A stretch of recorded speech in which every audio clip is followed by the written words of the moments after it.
Testing.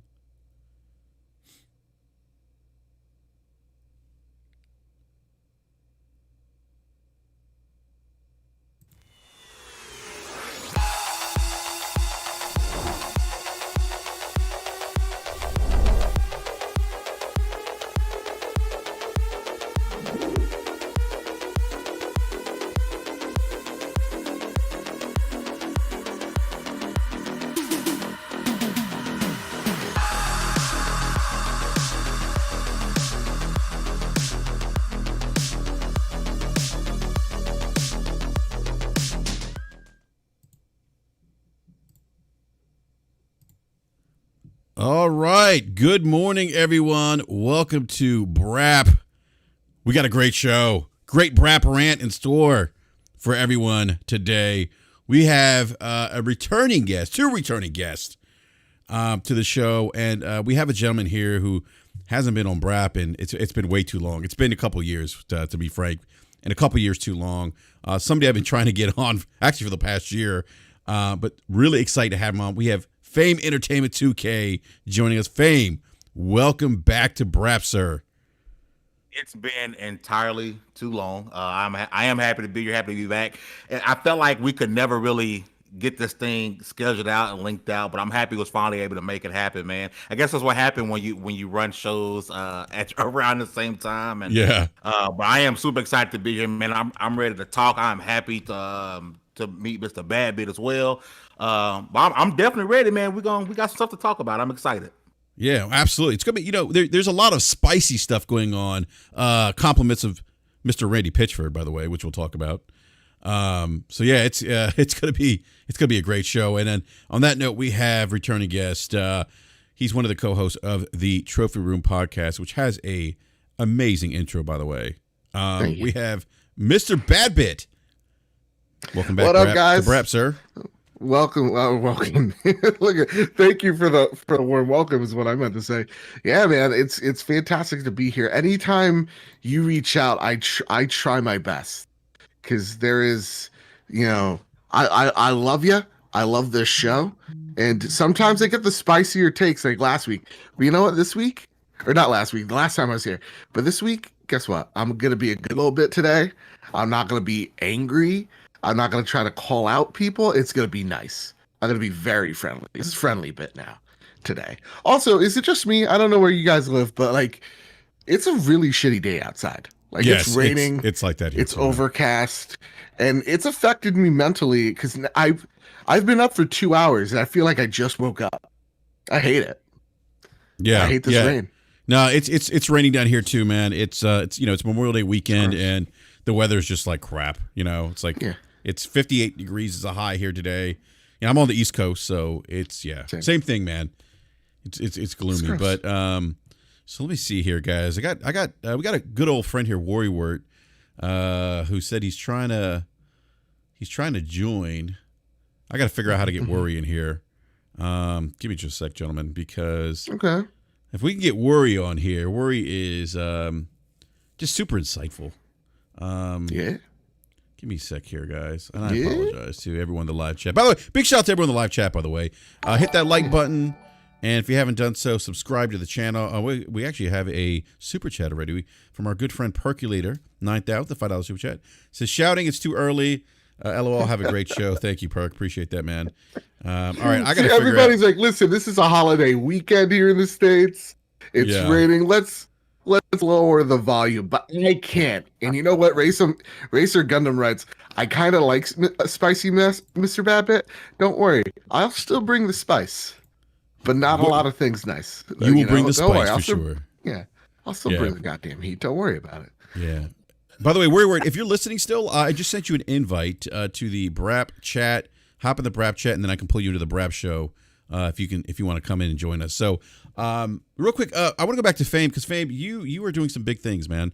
And by the way, if please everyone go to the description of the show here.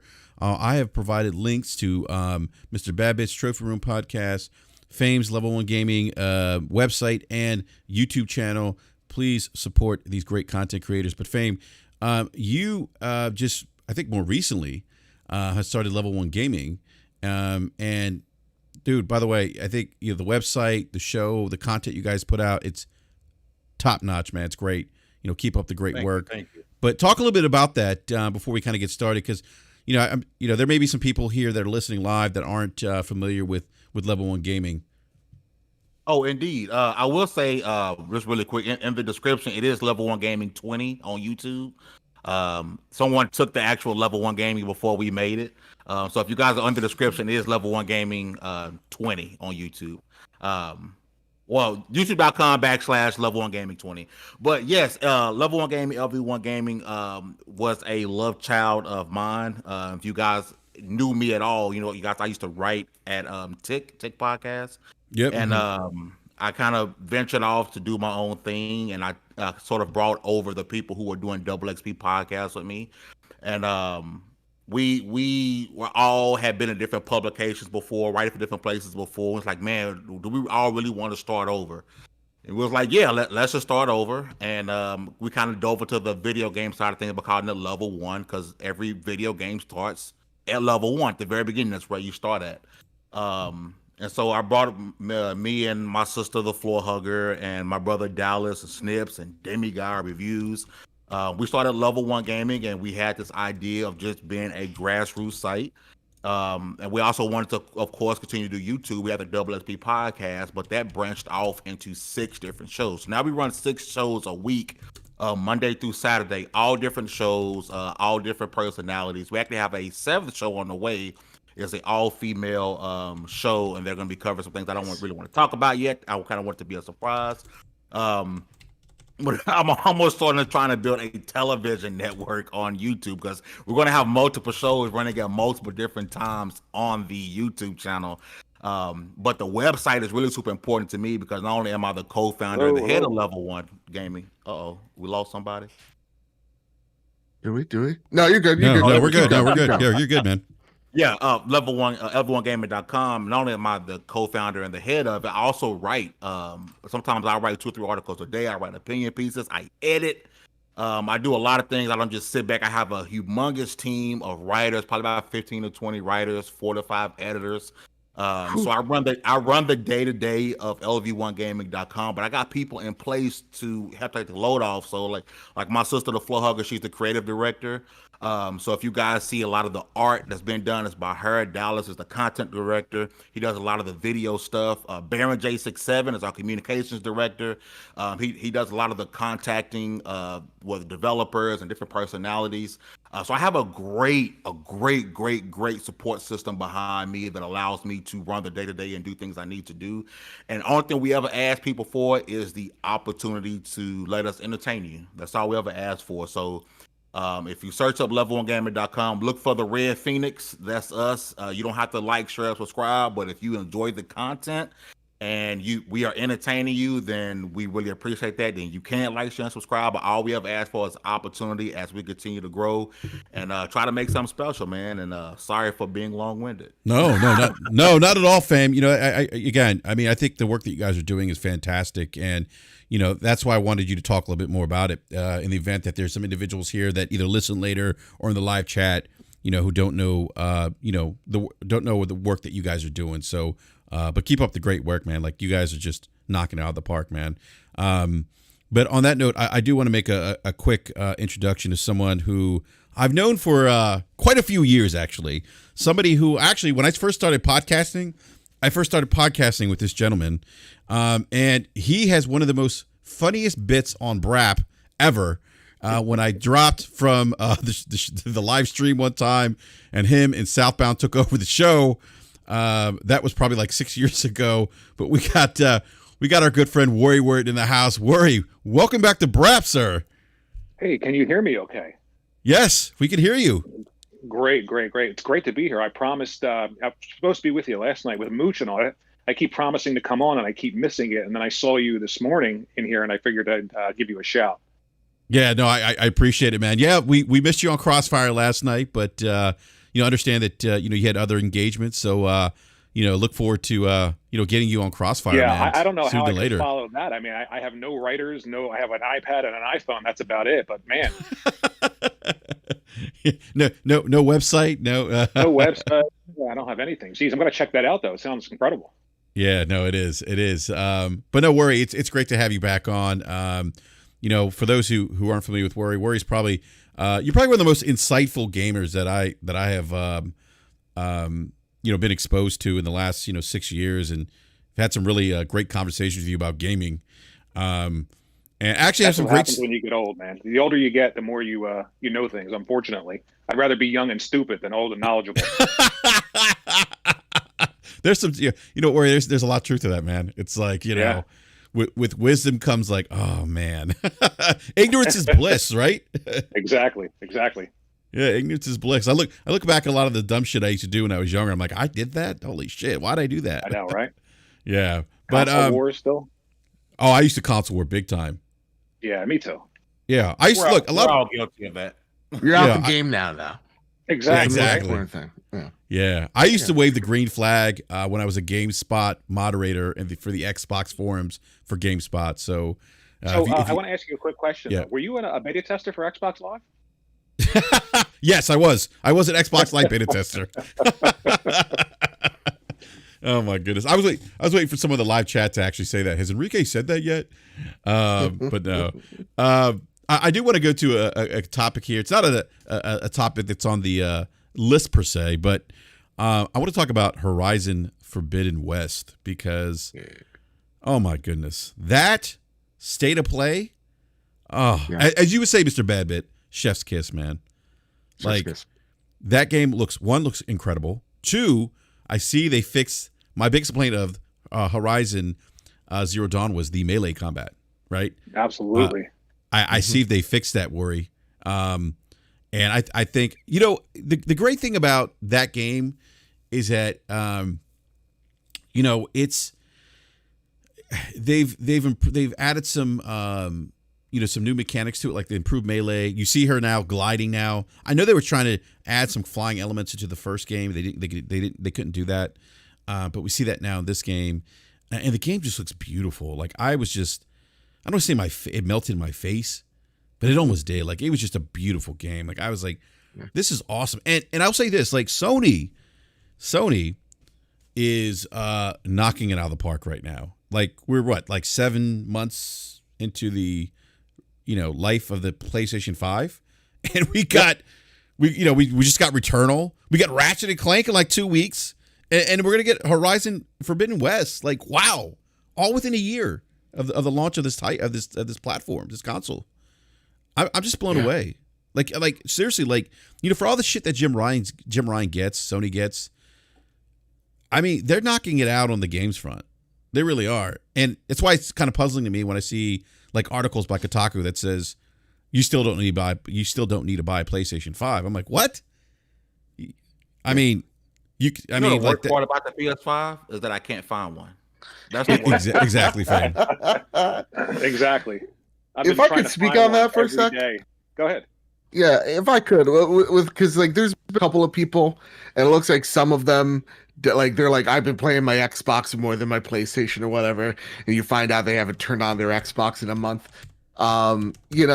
Those people, I stress to the world, just ignore. Like, in my opinion, you still don't need to visit Kotaku right now because their writing's garbage. But I'm not gonna go after Kotaku too hard. Like I'm just going to avoid that article for the most part. Like I think this is actually the first time I ever talked about it. It's just avoid those conversations because it's there to incite that feeling, to give them that click, to let everybody know to give them that click, to give the hate clicks, as what they call them. That's what they're there for. They know exactly what they're doing when they're writing that. That is a pure SEO. We're writing this right before the thing goes live so that I get the most clicks at this article because this site only cares about that. Which I think that's common though for everything, right? Even the pro, they have this pro Xbox or pro PlayStation YouTube. That's all they do really is just the title draws you in and it's all click. Even when they praise again, you know what I mean? Like they're praising Horizon. It looks good, but it's only 30 frames per second. Who's thinking that when they're watching that? You know what I mean? Nobody cared. Nobody No. cared until after the fact, right? Like Exactly. I saw a clip of like, look at her hair disappears at this one point. Dude, this is made during fucking COVID, you moronic piece of shit. Like for you for someone who does not have as much talent as one dev on that team's Pinky, you got to just shut the hell up. Just shut up.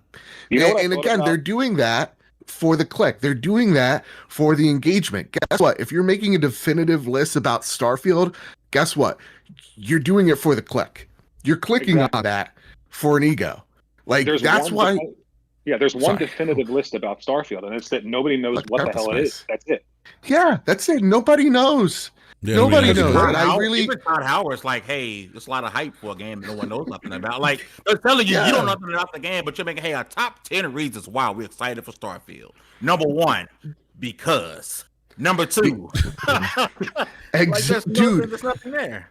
exactly. There's nothing there. And when people are like, Joe, keep that same energy for God of War, I'm like, gladly. There's nothing to be excited here. Mr. Badbit, you've hit the feels in the chat, by the way, sir. What did I do? Who hates me now? I'm an idiot. Yeah. All right. Never mind. Fame, I want to go to you, Fame. What did you think of the trailer, man? Listen, anyone who rocks with me knows that Bayloy means a lot to me. Yes, I said Bayloy. That's Bay right there. They could have showed 14 minutes of her blinking, and I would have lost my mind. What? One sec. I'm sorry. Yoji calling me an idiot. You know, no one streams in 4K. No one. Xbox, PlayStation, Nintendo. None of them are streaming in 4K. None of them did. Come on. Jesus Christ. Go outside. Sorry, continue.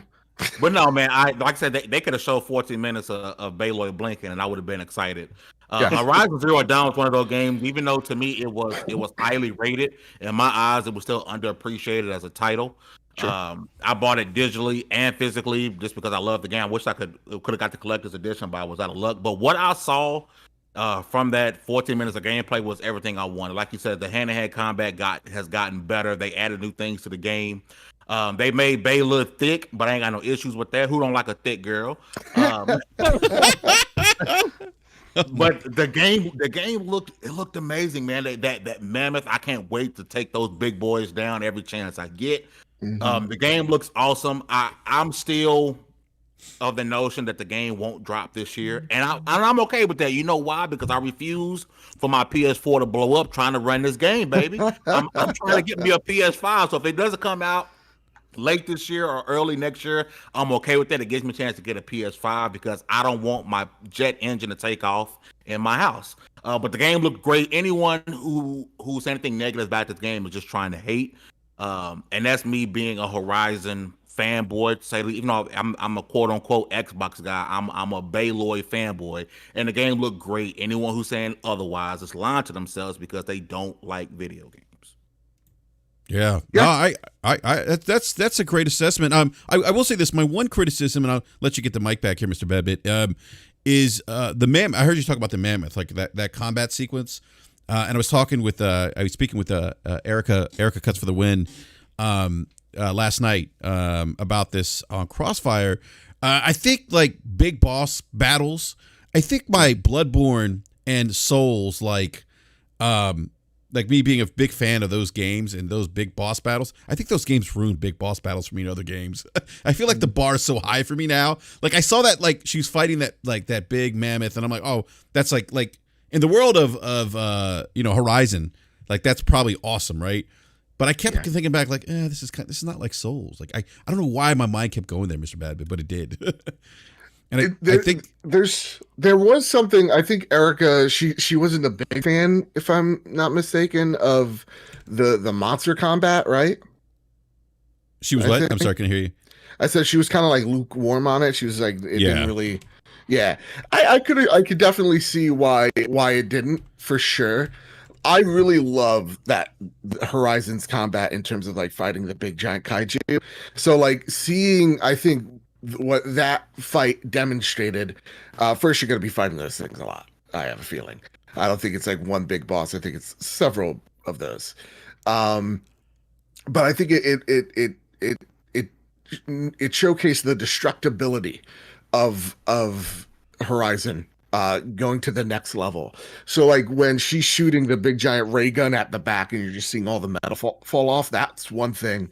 Seeing her seeing the mortar strike the archers and then you just see the whole thing just start crumbling, super impressive. Same with when it's running into the wall and it breaks it as Aloy's jumping off. That's a lot of person hours you're putting into that to make those things happen. That's the thing that was impressing me there.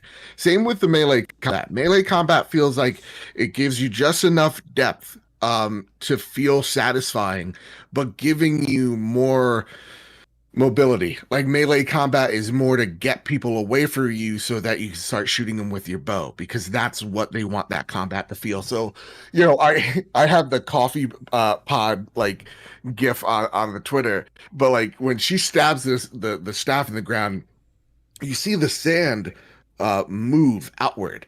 It's actually left an imprint, and you see him move like several feet away. So that she could start shooting them with the bows. You even see her at one point, she does air attacks, and then she does like a drop kick to get distance away and shooting in midair.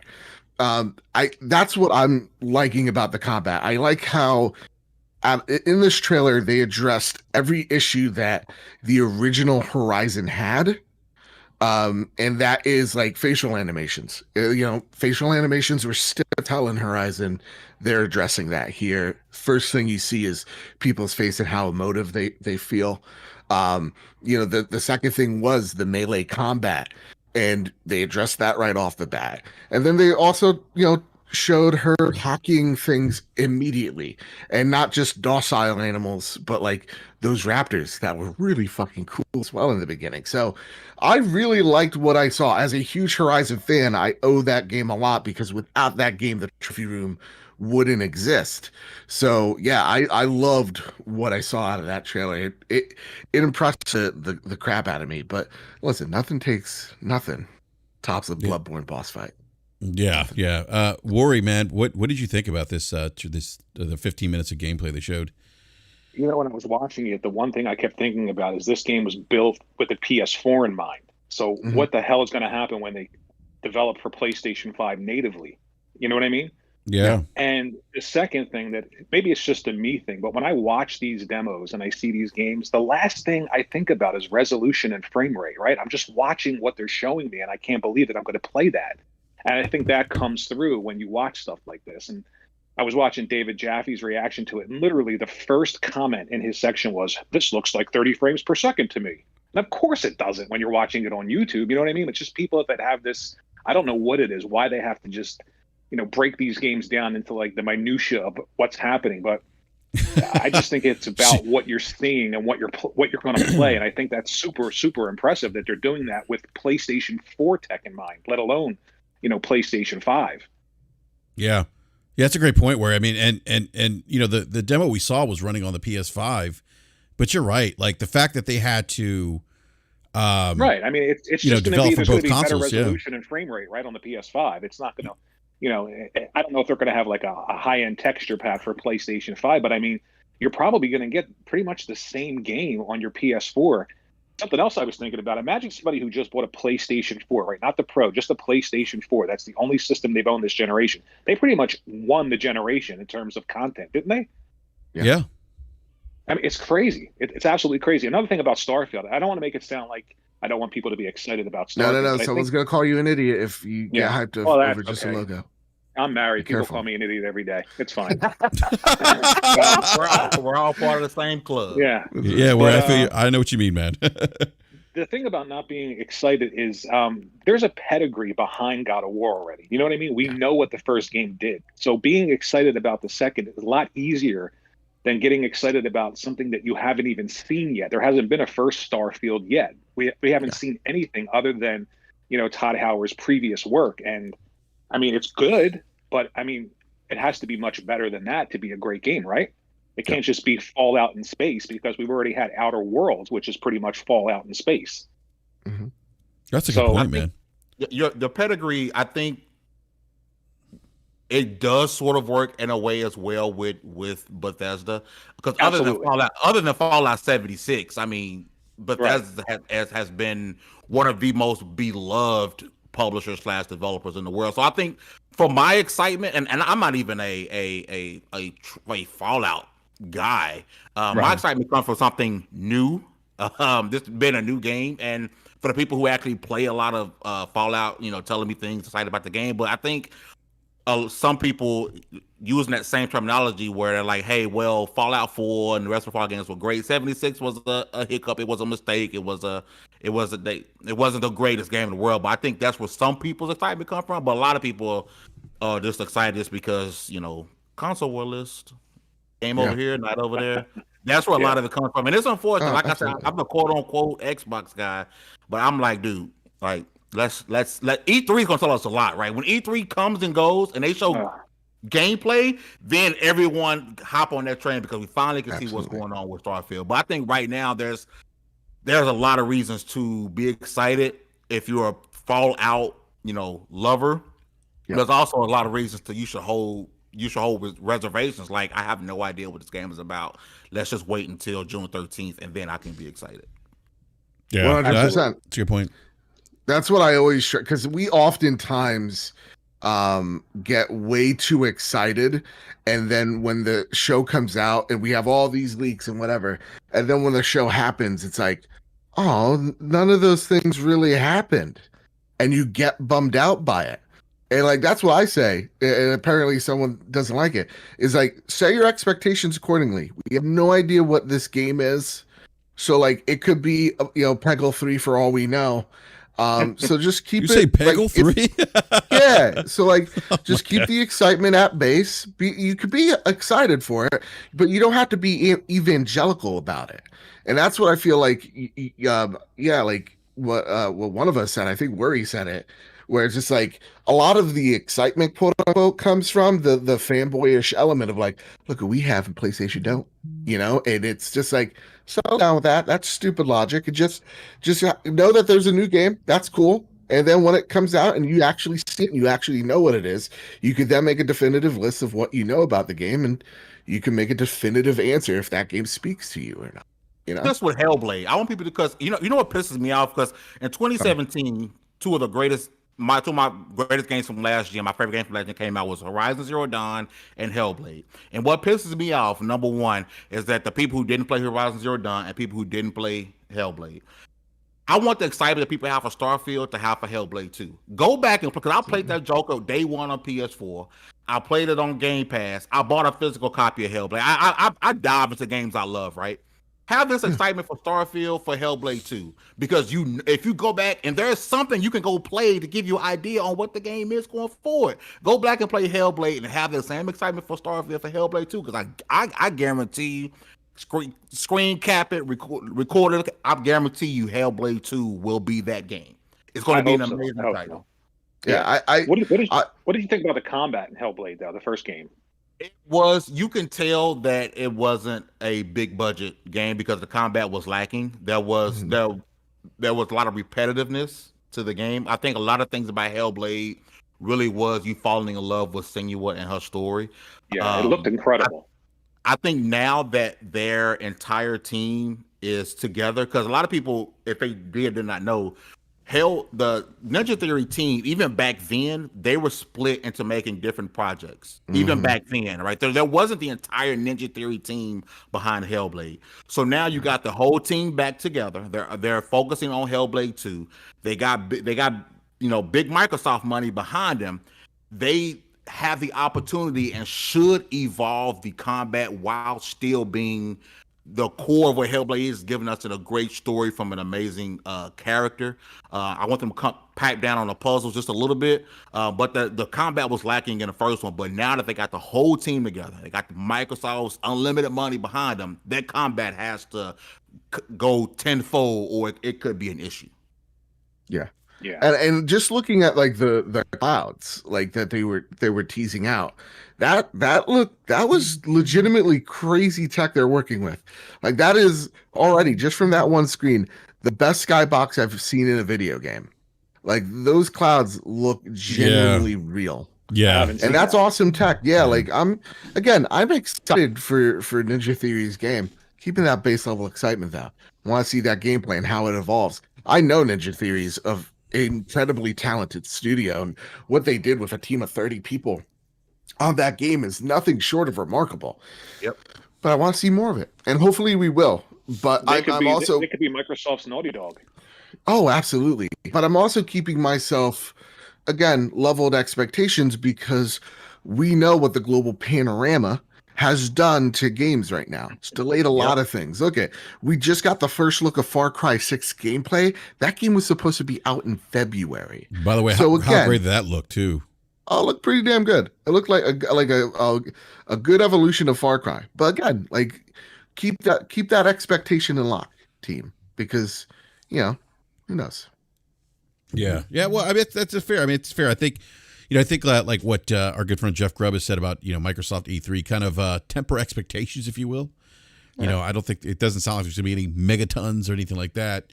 But I think we are certain to learn a little bit more about Starfield and what that game is about. So, absolutely. Yeah, I do want to get to Sony charging for Borderlands 3 crossplay. Because Randy Pitchford was up bright and early, 7:10 a.m. Randy Pitchford, good old Randy. He tweets, "Good news or bad news first?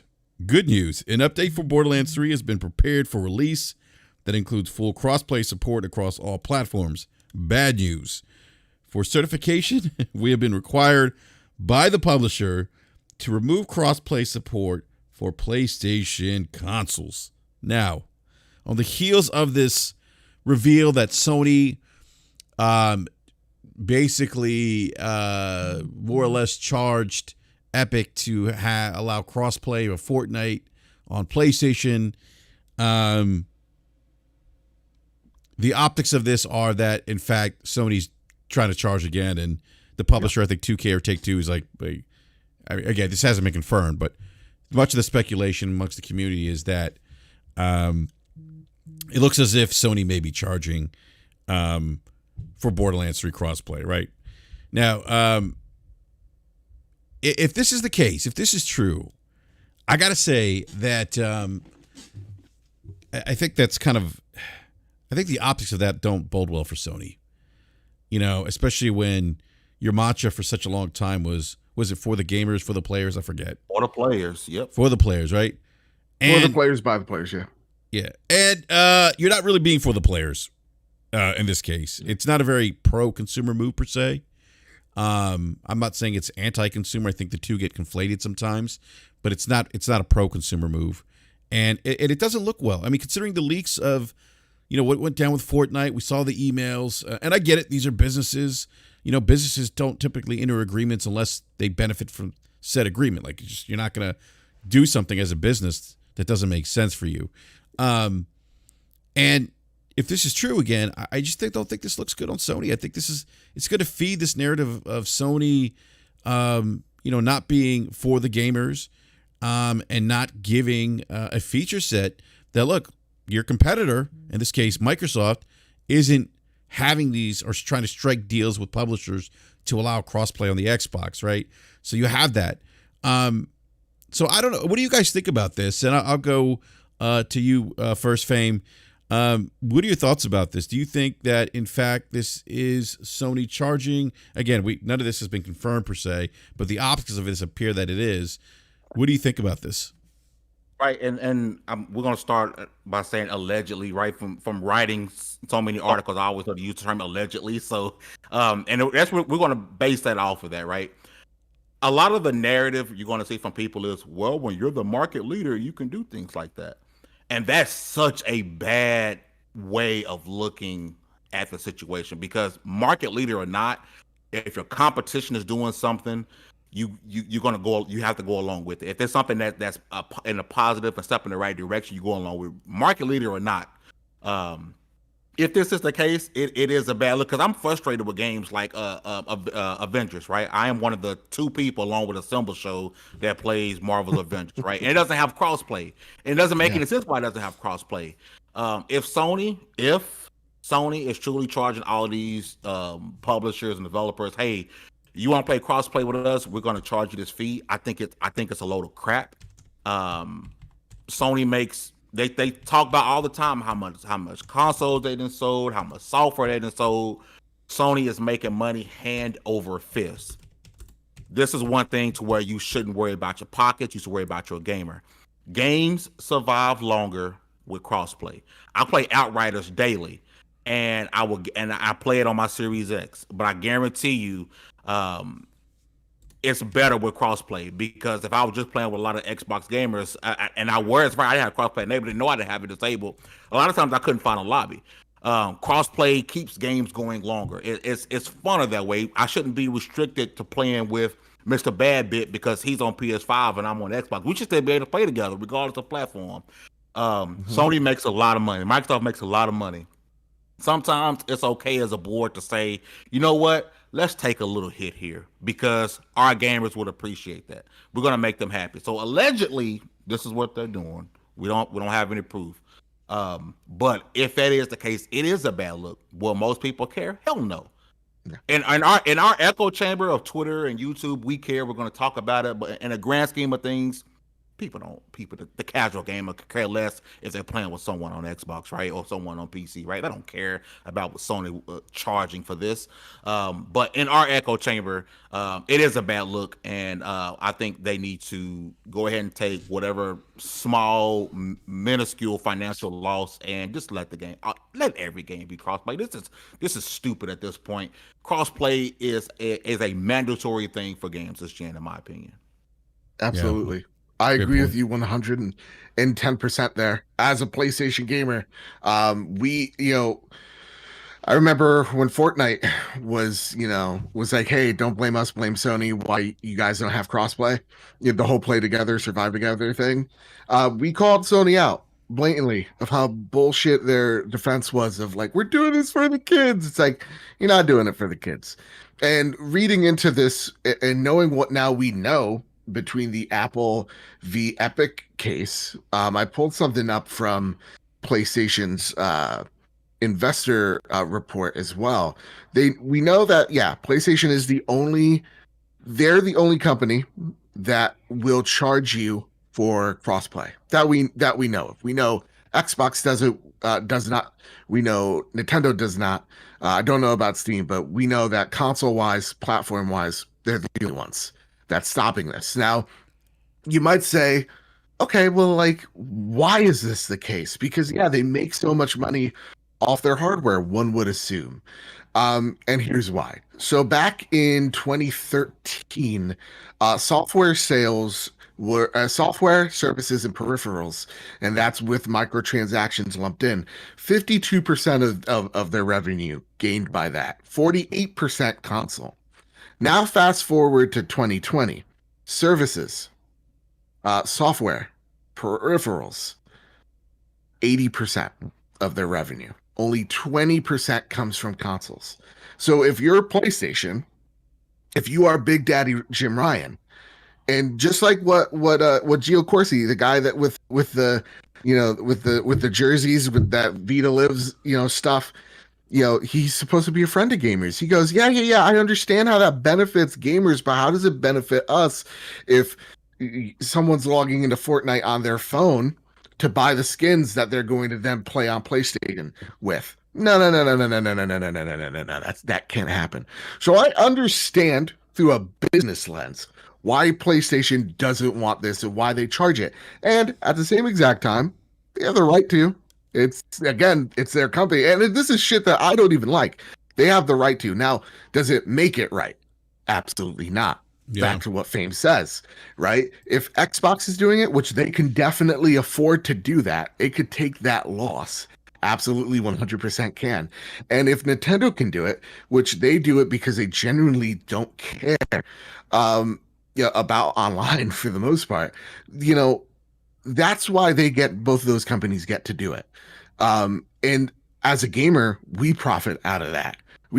I play mostly cross-play Fortnite with, my friend Luke Lore of the Xbox Expansion Pass almost nightly. Any game that's cross-play, I'm playing it on my PlayStation with my Xbox friends. It only benefits us. And so to see Sony, and now we go back to what Randy Pitcher said, it only affects the PlayStation ecosystem. So if you're an Xbox, a PC, you guys could party with each other, and that's fucking awesome. But everybody but Sony, it tends to think, okay, so why not Sony? And we could connect those dots as gamers to assume that, oh, well, because Sony wants to charge for crossplay in terms of, like, I think there's a base fee of $1 million or something like that. And also when it comes to the microtransactions. And 2K sees that as like, dude, this game's 2 years old. It doesn't have the community it once did. We're not paying for it. And just saying, okay, so just give it to PC, give it to Xbox. It's a cost-effective way to make this community last a bit longer. And yeah, we'll take the blame because listen, companies don't call out companies. It's just not what companies do, because at the end of the day, 2K knows that the next Borderlands game, PlayStation will probably walk up to them going, hey, how much cash to market this? So they're not here to burn bridges. They'll point inward at themselves and blame themselves for it. So at the end of the day, it makes business sense why PlayStation doesn't want to do it.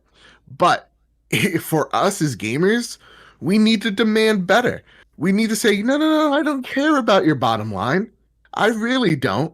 If I see a multiplayer game that's going to be crossplay and you're not going with that game, it makes me, a PlayStation fan, go, you know what? As much as I love my DualSense, I think I'm going to pick up the next Call of Duty or whatever, next Borderlands, the next whatever multiplayer game on Microsoft's console or the PC ecosystem. I'm just going to go somewhere else because my dollar is more respected.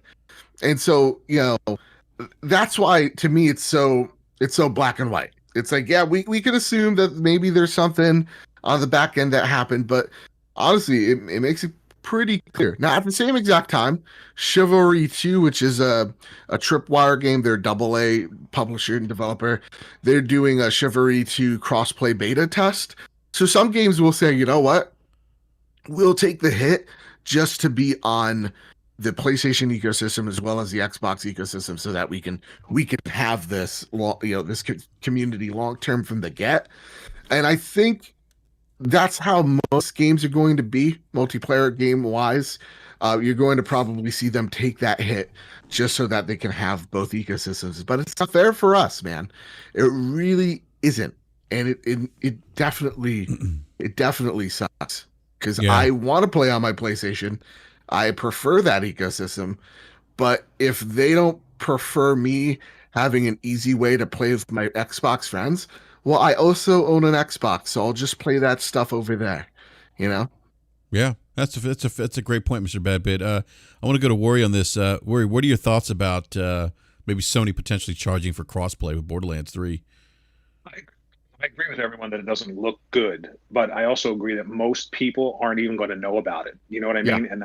And I think Sony knows that, and I think that they've had great content for so long that I don't want to say it's arrogance, but it almost does feel like arrogance that they just know people are going to buy their products, and by default they're going to be on that system. So why not try and find ways to lock them into it, which is not a great look.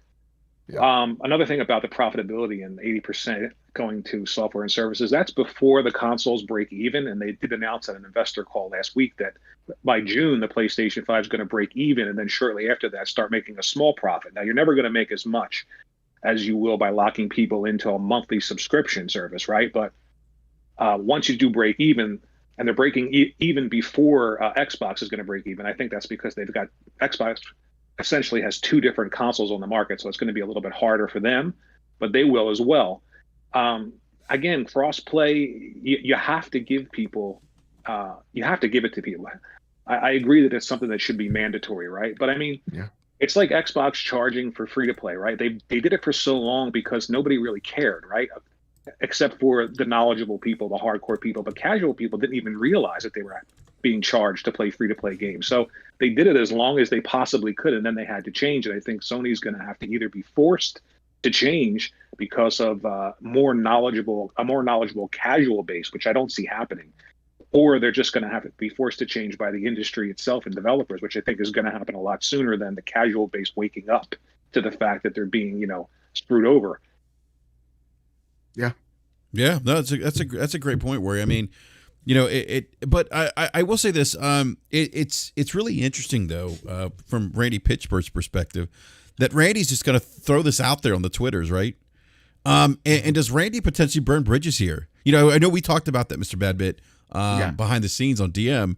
But does Randy I mean, come on, 7 in the morning. Randy knew what he was doing. You know, he lit the fuse and walked away, right? Does this that burn could be bridges him for looking to force Sony into the position of changing, right? Yeah, it's true. Yeah, that's a good point. Sort of shaming them into changing. Yeah, it's more like it's like the common thing with Rocket League and Fortnite when they said, you know, first off, Fortnite accidentally flipped the switch for crossplay, right, quote unquote. And then they said, oh, crossplay is easy like flipping a switch. Now we found out that that's kind of bullshit, but that line kept on being said of like, then PlayStation, why aren't you doing it? It's indirecting, pointing a finger where they have plausible deniability. They could be like, listen, we didn't say anything about that to you. We wouldn't do that. You're a valued partner. And PlayStation can't say, yo, what the fuck did you just say on, you know, like they actually can't do that. So, you know, to me, it's not Randy burning bridges. It's him being like one-to-one with his audience, going, listen, this is what's happening. We can't do anything about it. And it's not putting PlayStation in a corner so much as just like, you know, it's just him talking to his audience and being as blunt and as transparent as he can be in that moment. And then it's again, if PlayStation knocked on his door going, dude, what the hell did you just say? It's like, dude, I wasn't talking about you. We didn't even mention you. People are just assuming. Plausible deniability at its best. So that's what I'm thinking is there. It's not him burning bridges. And even when it comes to like 2K, it's like, oh, well, 2K doesn't care if they take that blame or even if people assume, because, you know, what we've been saying, the casual consumer does not care. They don't even know what's happening right now. It's us and the people that are going to end up probably buying the next Borderlands 3. So they know that we're fickle critics. So that they can like take a little bit of heat, but even then they're not. Like, you just take a look at it. They're not taking any type of damage right now. They're just continuing their day. You know, this probably you can say this is sad or not, but it's kind of like probably a blip on their radar at the moment. Yeah. You know what's interesting though? There's other ways to. This is essentially Randy Pitchford. He wants the largest consumer base possible to be playing his games, right? And for him, crossplay is a must because people are going to buy the game wherever they want to play it and play with each other. But for Sony, they want, and Microsoft as well, they want people locked into their ecosystem. But there's other ways to lock people into your ecosystem without screwing them over, like having great content that's exclusive, right? That's why it's so strange, because Sony has that and they're still doing this, which is odd to me. The other thing that's odd too, with regards to Borderlands 3 is that, like, it's not a game that has heavy microtransactions either, though. And like I think you said this, Mr. Babbitt. It's like a 2-year-old game. Like I understand maybe the Fortnite argument from a business sense of maybe losing that microtransaction revenue or people buying from the Sony store. You know, like you said, like Mr. Babbitt, I think you use the example of buying skins on the mobile and then you know, going to PlayStation. Like, they lose out if that happens, right? If that person is buying content or microtransactions on a different store, right? But this isn't a heavy microtransaction type game either, comparatively speaking to other looter shooters. It's a 2-year-old game, so this seems odd. I mean, I don't know. I'm just wondering how this is all going to play out, I guess, and if we're going to find out, you know, some additional details. They're going to be forced into allowing it. It's not going to last. There's no way. Yeah.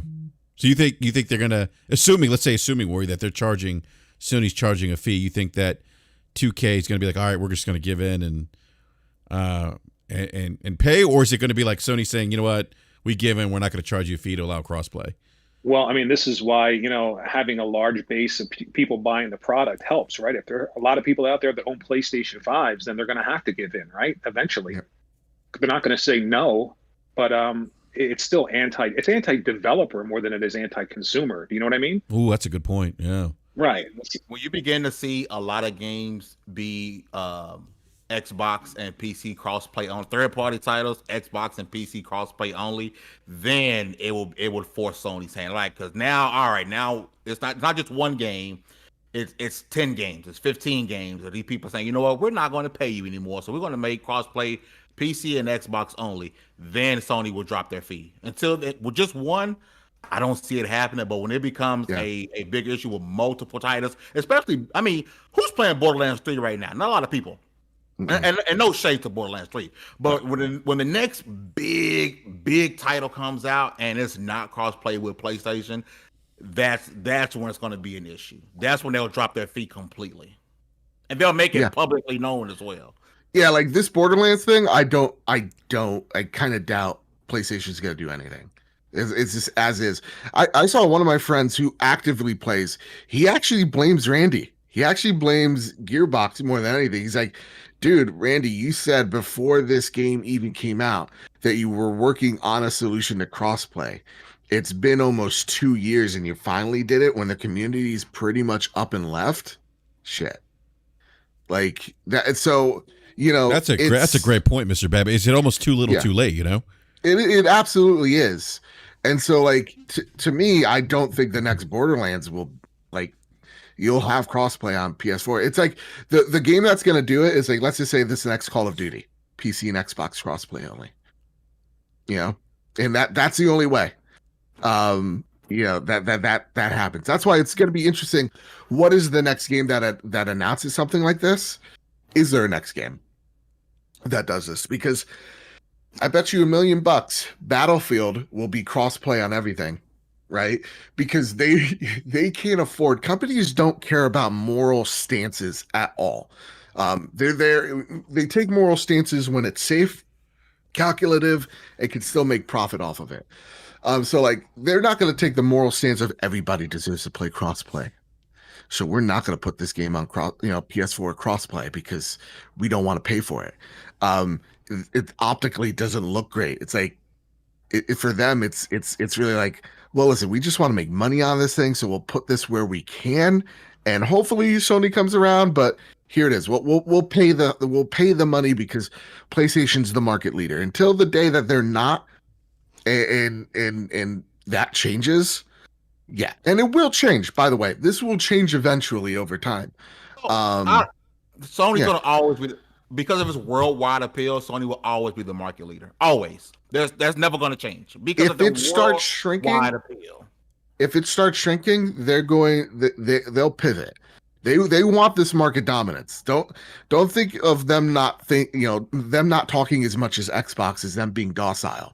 They want the same type of dominance they had with the PS4.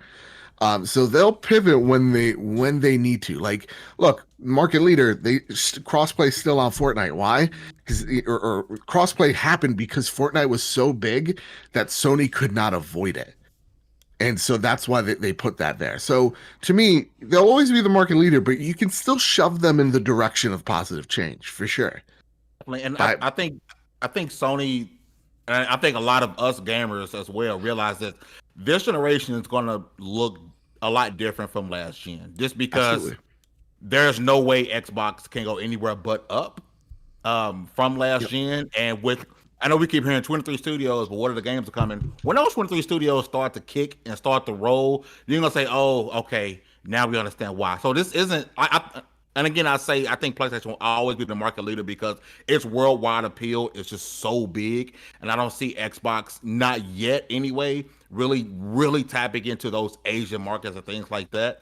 But I do see eventually, like I said, when those 23 studios start kicking in, people are going to see Microsoft as holy crap. Like they're really pushing out these games that people are asking for. Then you will see Sony start to pivot a little bit, but I just don't see it just yet. Like you said, until that big game, let's say Battlefield says, all right, we are Xbox and PC only crossplay. That's going to be an issue. Then they'll change. But until then, it's just going to be.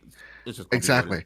And again, those companies don't want to do it because they still want to make profit. Because they're like at the end of the day, it's like, whatever. It's a small little fee. How much profit could we make by having this here? And if it negates, if if it does good, like if their analytical data says, hey, here's what this game could do with crossplay, here's what the game could do without it, of course they'll pay for it. Of course. It just sucks for the double A or maybe even the indie game that could use it. That being said, how many double A indie studios are multiplayer games? Not very many. They're mostly player titles, yeah. And if I'm being completely honest, be completely honest. I think cross save is more important than cross play, and I love cross play, but man, give me cross save. Yes, cross progression. Oh, yes. That's now you tell me you giving me that. I'd be happy as can be. Even though I would love everything to have cross play right now, but man, cross progression, cross save to me is more important at the moment. In my opinion. I would Fame. I would agree with you on that. There's a few games that I'm playing that I'm like, if I had cross progression, like actually more recently, what's the game by? Oh my God, I'm drawing a blank here. The game that Outriders, right? Outriders. Mm-hmm. I was playing it on PC, but I had it on Xbox. Like what if I could have cross save, progress? I mean, it would have been perfect. It would have been the best of both worlds for me. Because I could play it on Xbox if I wanted to. I could play it on PC. I didn't have to like start multiple characters, multiple playthroughs. It's a quality of life thing. I think I agree with you, Fame. I think probably more people might be excited for cross save, cross progression than they would cross play per se, because cross play does open up another avenue of issues. We know about if you're playing with PC gamers, there's that you could be susceptible to running into cheaters on PC. That tends to be an issue that happens like on games like Warzone, and there's some games that don't let you disable that if you're a console gamer. Right. So yeah, I mean, but I agree with you, Fame. Sorry. Yeah, go ahead, Mr. Bevitt. No, I was just gonna say 100% agree. We agree a lot today. I think it's a good panel. We all like, yeah, we're all agree. Yes. Yeah. I love it. Yeah, I'm waiting for someone to be like, no, but anyhow, so this wasn't again not this next topic wasn't actually on the list of topics, but it's something I did want to talk about because I tweeted something out regarding the NPD numbers that came out this past week. And the tweet that I put out was, despite being on Xbox Game Pass day and date, MLB The Show 21 was the second best-selling game on Xbox for the month of April. That does not include digital sales of the game on Xbox. There's only physical numbers are being reported. Time to put to rest that Game Pass hurts game sales of big game releases day and date. And of course, the sales on PlayStation, do you know? I think PlayStation probably the number one game. Number one, probably number one. I'd have to go back and look. It was like number one or number two, I think. Give me a sec here. I'll look it up. You continue.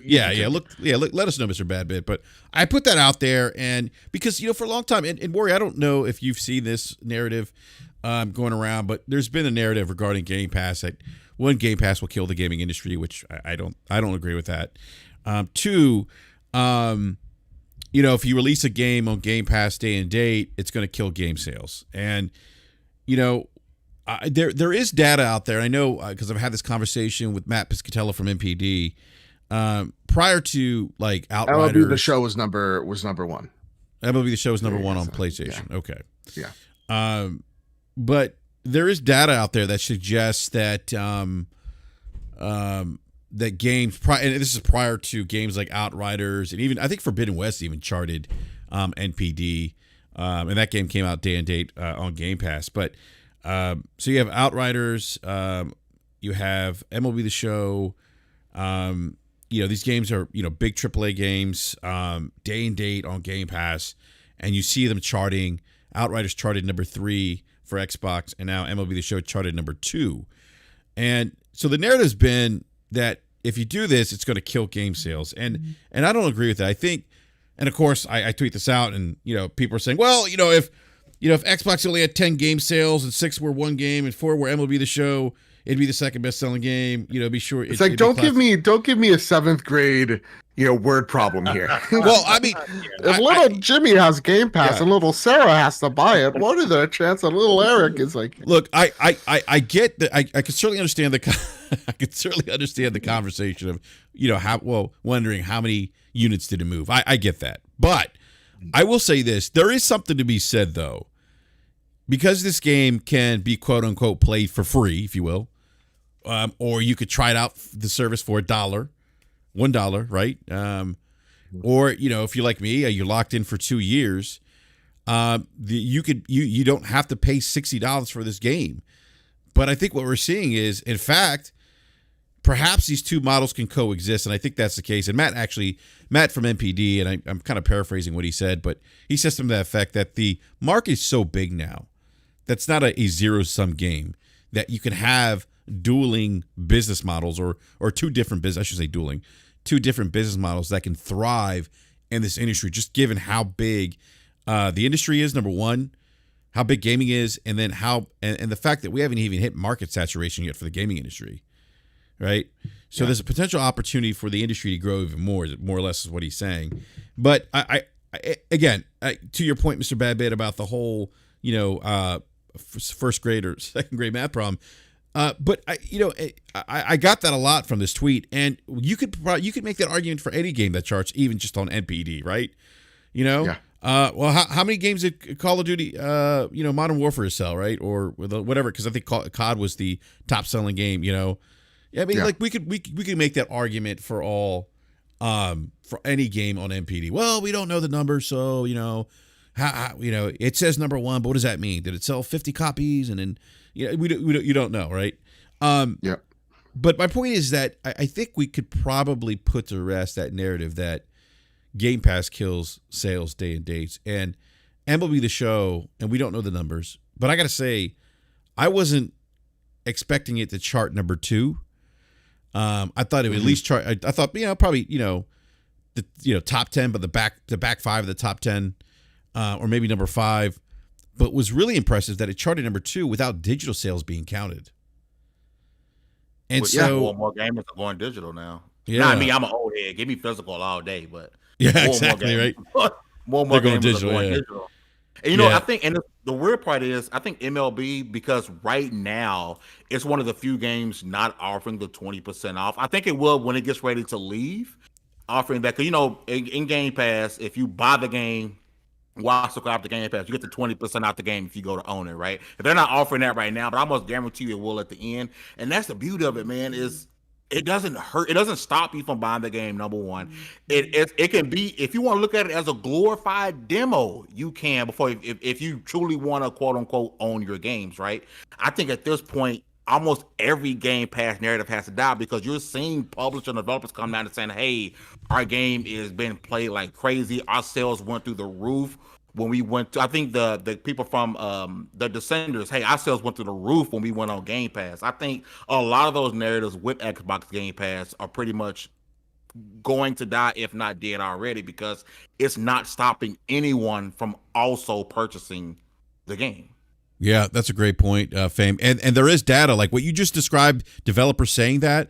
Like, that's something that I heard from Matt, where he was saying, look, there's data out there that shows increased engagement. Like there's a maturation process or maturation date for a retail release of a game, right? Once it hits that, sales significantly decline.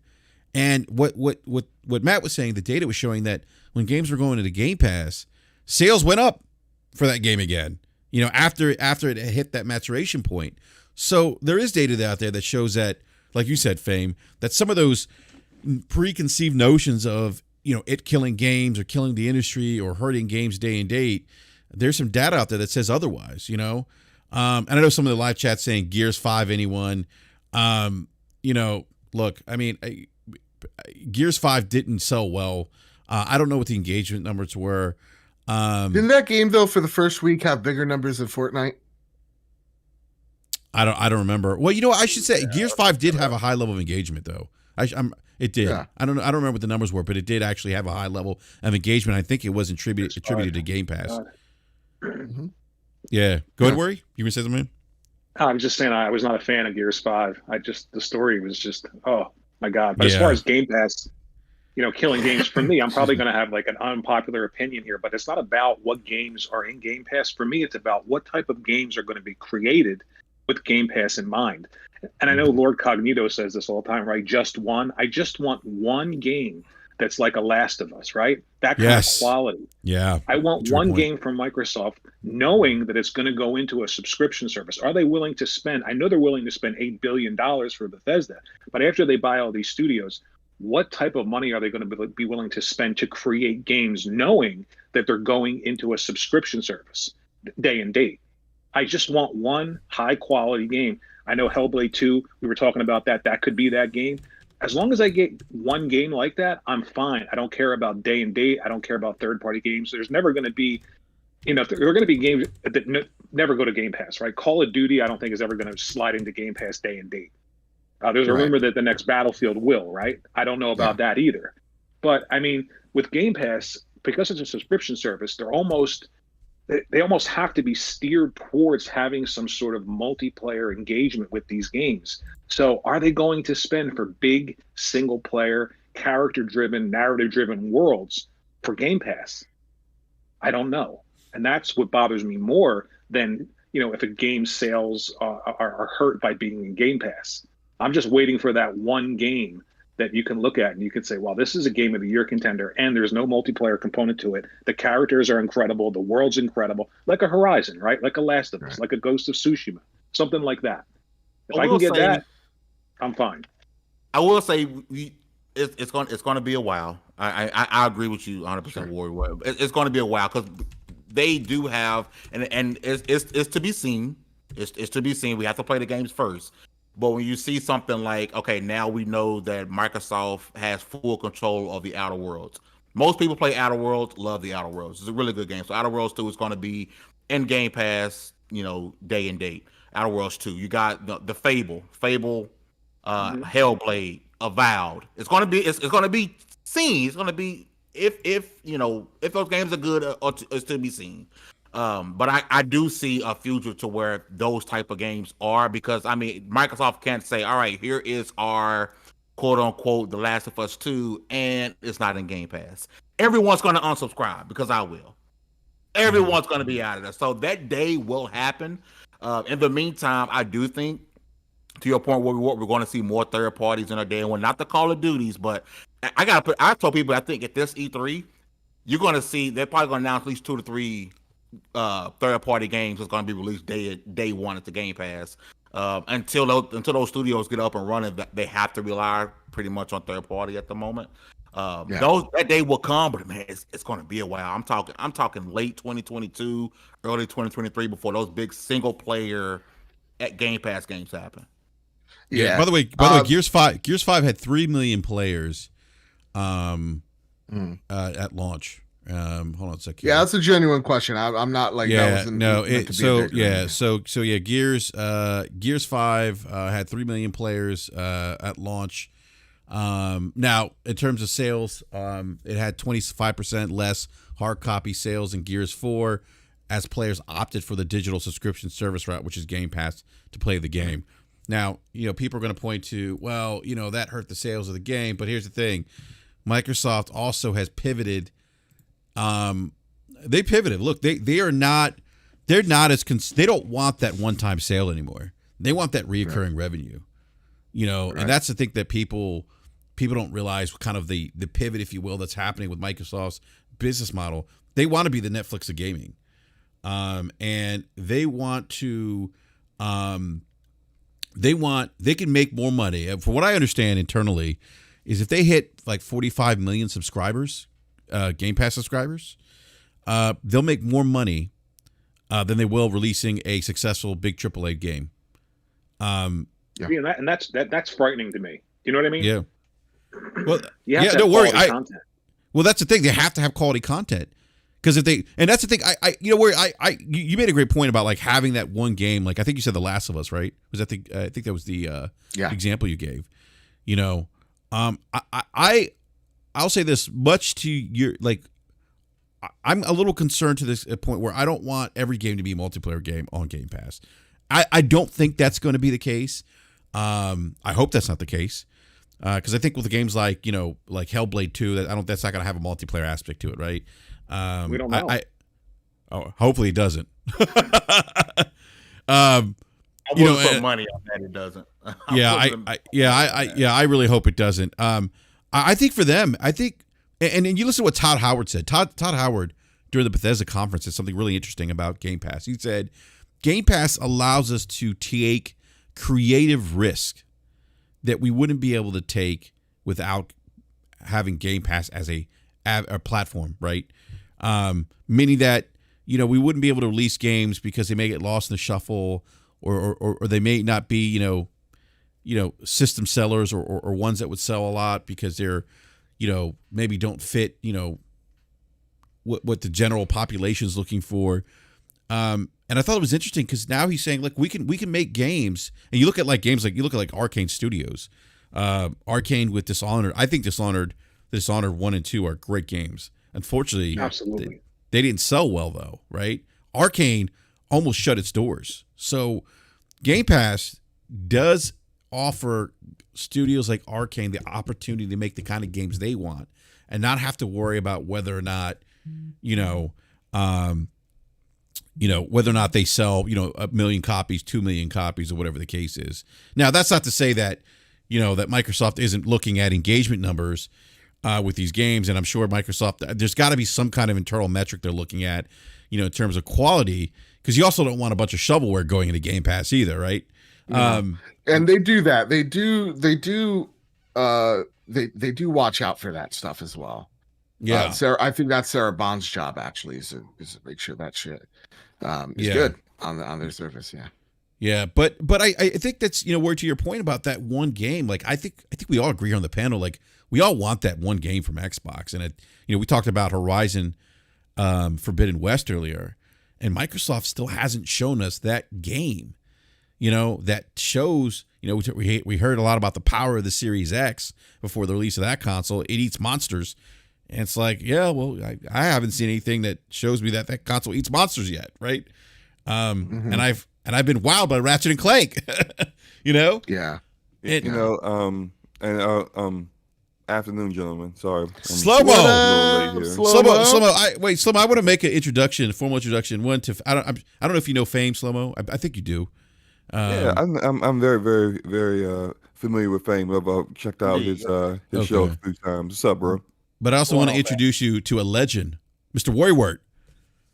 A legend? Yeah. Jesus. You are a legend, Worry. Yeah, WorryWart. Yeah. What's up, man? How's it going? What's going on, man? How are you? You're a legend, whether you acknowledge that or not. Legend in my own mind, right? Yeah. Go ahead, Slomo. What I wanted to say was, in regards to getting just one, I think we'll get a few of those actually. Yeah, I think Compulsion Games is working on a game in that kind of format. I think Arcane's Austin studio, which has been working on the game for a while that hasn't been announced yet, probably will be doing something in the same vein. I think we'll get a few of those. Now, would they be on the level of Horizon Forbidden West? That definitely remains to be seen, especially considering the way Guerrilla's games look. Oh, we're getting everybody in here today. Sorry. Your Forte show, I come in, Forte shows up. It's just crazy, right? Of course, Forte shows up when you come here, by the way. Of course. Slow-mo's here? Like you didn't know. Yeah, like you didn't know, yeah. But I think Slow-mo's here?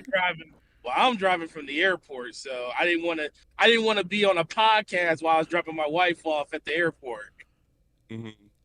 She'd been like, "Sir, I don't want to hear this gaming talk that don't have nothing to do with with you dropping me off at the airport." I'm like, okay. I'll wait till you out the car. Sure. Okay, go ahead, Slow-mo, with your point, sir. So I do think we'll get a few of those, just one. Those games that are in a similar format to what you would get from like a Sony PlayStation first party studio. Yeah. But the level of quality, that remains to be seen. Because like Compulsion, we're still waiting on Compulsion Games to deliver us a good game. Like their first two games have shown promise, but haven't really been solid, good games yet. Promising that, if you listen to some of their interviews, they talk about the mistakes they've made. They talk about how they are making changes. They're saying this next game they're doing is going to be a third person perspective, narrative driven kind of game. So I'm like, okay, they seem to they're starting to understand where their avenue is, where their lane is. Hopefully, the next game is good. But can we compare that to Horizon Zero Dawn? Absolutely not at this point, you know. So it's just, I think we'll get those kind of games, and I think the fact that we keep hearing how these games are years off from coming out kind of tells us that it's not just, hey, look, we need quantity, y'all. So look, put something together, throw it together. Whatever idea that you canceled 2 years ago, revive that thing, whatever state it's at, throw it out there. Like, I don't think I don't think that is something that Xbox Game Studios is doing. I really kind of feel like they're just basically like, hey, whatever you want to make it, and we'll just front the money for it, and then we'll worry about whether it actually worked out well for us on the back end. And the back end is probably like still 3-4 years from now for them to really look at everything and say, okay, did this work or not? Do we need to make changes to what we're doing? Because they clearly have had a long-term goal for this whole Game Pass thing from the very start. So yeah, I think, and to me, the worry of like, oh, they're not gonna have first person or single player games, that doesn't click with me. No, they understand they need a portfolio. You know, every studio does. They take a look at what they have and what they don't, and they understand, like, their head's not in the sand. Like, that's why they bought 20 plus studios, because people are just like, oh, so you're the Forza Gears Halo company. So like, they know they need to pivot in certain directions, and they need those open. And look, I mean, Elder Scrolls, you know, Fallout, those are going to be huge single player games that are going to be exclusive to Xbox, and they have that multiplayer companion somewhere, just like how Final Fantasy has at 14. So like, that doesn't scare me in the slightest. Even like going like Perfect Dark seems like it's a single player game. Fable, we can assume a single player first experience. Like, that doesn't really scare me in the slightest. The quality that comes out for them. I think they also know, you know, Jaffe has been very open about this. It's something that I really wish more developers were a little bit more open on this, internally as well. Is like, Xbox knows their games aren't PlayStation's.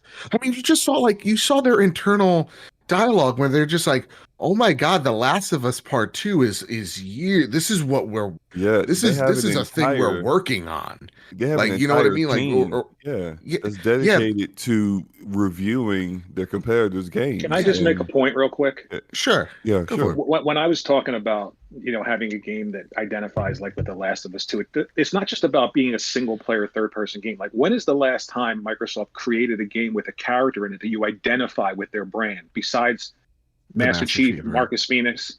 They haven't created anything new yet. Like, for instance, Aloy from Horizon is, you know, last generation. It's carrying forward to a new generation. Jen from Ghost of Tsushima, yeah.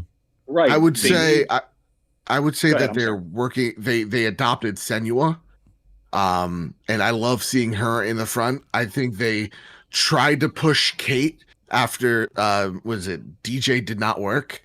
But I agree with you. They need that. They need an icon. Yeah, exactly. Yeah, Worry, you're right. Yeah, yeah. They need an icon. Jen's an icon. Aloy's an icon. I think probably the biggest case for one within their portfolio may be Senua, but again, that's not something that they cultivated from within. That's something that they acquired, and then from that point, now they can kind of push forward. And Senua was a very intriguing character. She's got mental health issues. There are a lot of people out there that could probably relate to that, whether they admit it or not. She's and based upon how they have did their performance capture, their mocap, she's very expressive in Hellblade. So I think a lot of people kind of gravitated towards that. That's probably like really the only one I could think of. And they have tried to create these newer icons, and they've done it in the wrong way. For example, Locke in Halo. Like, if you wanted to kind of push Locke forward and get people to liking Locke, the worst way possible is to pit him against your best icon on your platform. People love the Master Chief. But you have him and you market him as going against the Master Chief. Like, that's not the way to get people on his side. Like, they should have introduced Locke in, say, a spin-off kind of Halo game, kind of like ODST or Reach, and then introduce him into a main game with Master Chief. And then if people tend to like Locke more, then you can kind of have him usurp that position. Don't immediately like, hey, we created a guy, he's the new Master Chief. People will be like, nah, fam. you don't want him. You know what's interesting? I think it's a blessing and a curse. When people say Halo, Gears, Forza, they kind of got to get lumped in with each other.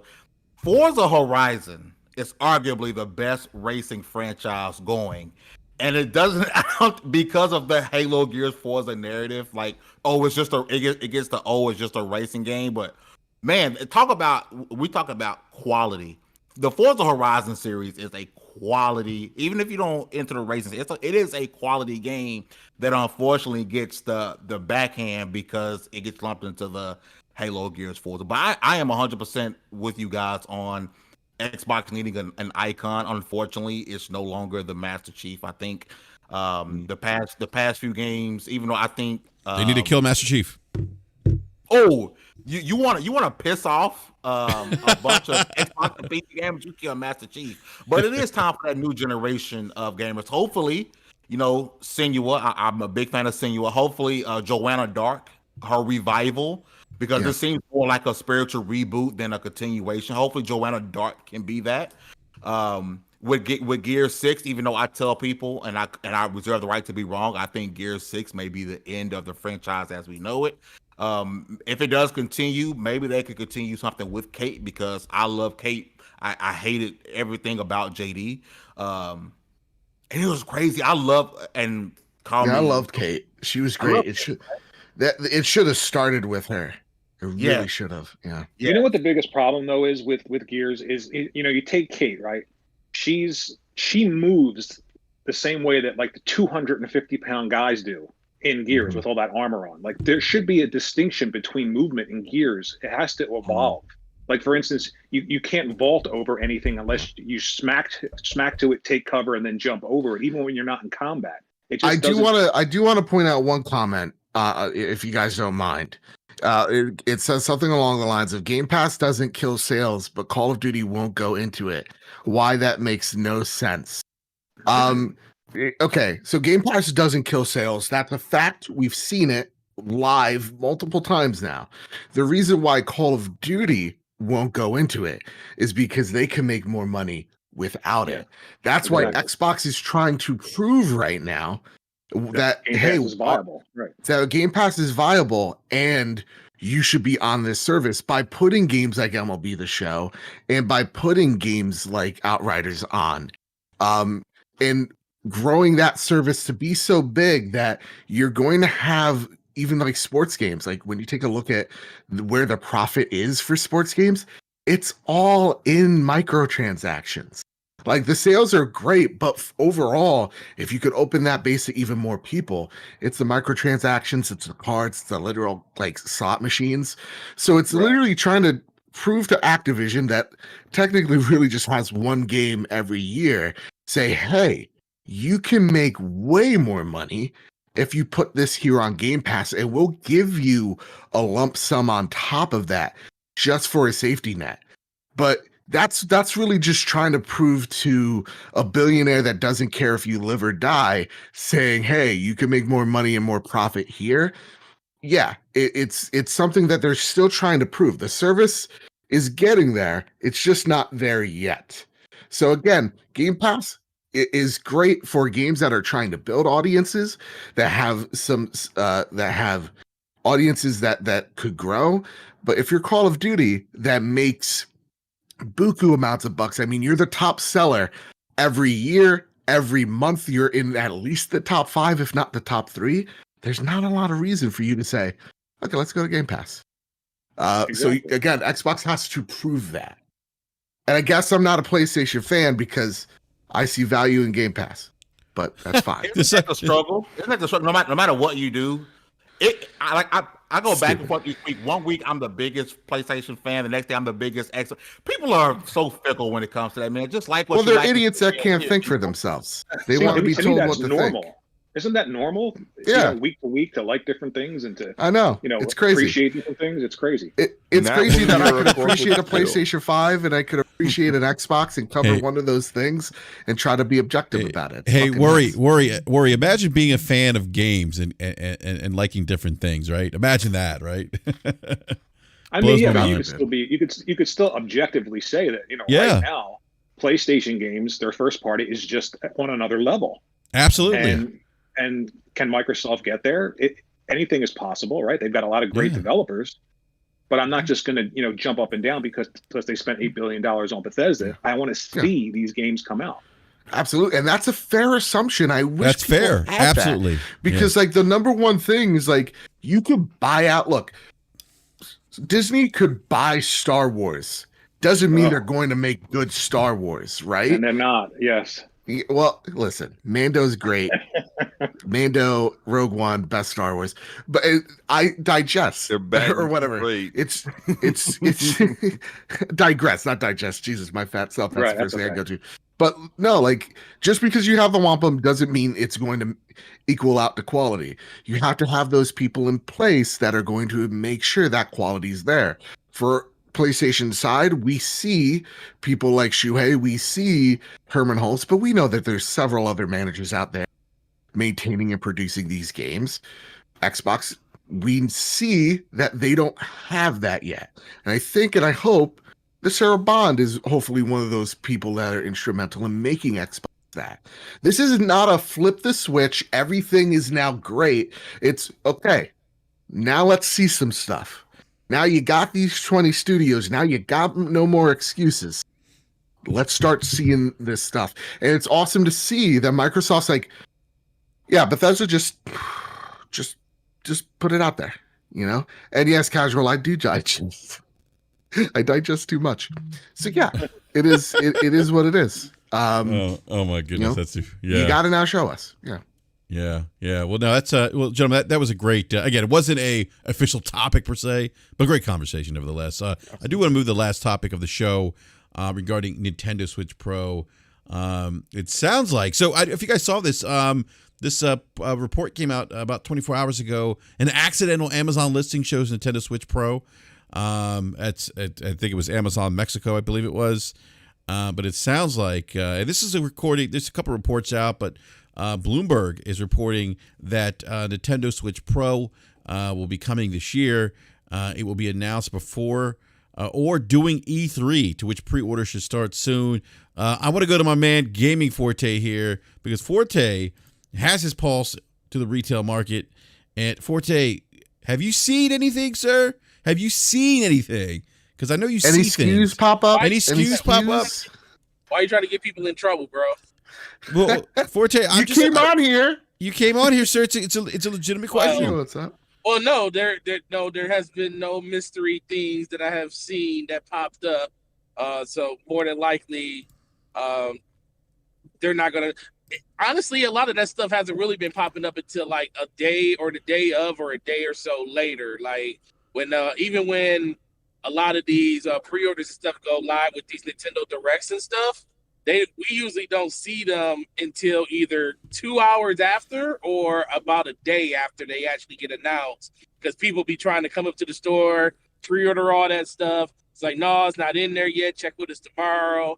And then they'll send us like a message saying, oh, yeah, they're available for you to pre-order. And, this is what you got to do it. And so who knows when it's going to actually happen. But when it does happen, oh, my God, it will be bedlam. Yeah, it's going to be nuts. And the rumor is the console will launch at $350, $399. Which is yeah. I think it's either 300 or 400. Personally, but I don't think it'd be three. I mean, the current one's 300. What you gonna do? Do a major? are you going to do a major price cut to the original No, Switch? If that's rumor the case, has it. because you're not going to be selling them at the Yeah, same. rumor has it this Or they replaces. Continue the Switch. Yeah, no. Rumor has it this replaces the current Switch, and they keep the Lite. And Lite is going to be their continued base entry, in that this Switch, quote unquote, Pro is just the new Nintendo Switch. That would Man, be they gonna smart piss for a them. bunch of people off that just they gonna piss off a bunch They of don't people care. that just went out of They don't give a business. shit. So Slomo, well, Name the Slomo, time when Nintendo has cared about. Well, I know the that. people that pissed off. Well, guess what? I agree 100%. They don't care, but I'm just saying, that's something. I mean, companies do it all the time. They ain't gonna tell you that the next great thing is right around the corner for the same price if you just wait. Yeah, I mean, yeah, and the I think the silliest thing about the rumor, first off, we all know, product manufacturers have confirmed it. We have the the OLED screens. Any person like a Jeff Grubb or Schreier, if they're saying it, if there's smoke, there's fire. And genuinely, those people that have the games ready in the oven want to show that off.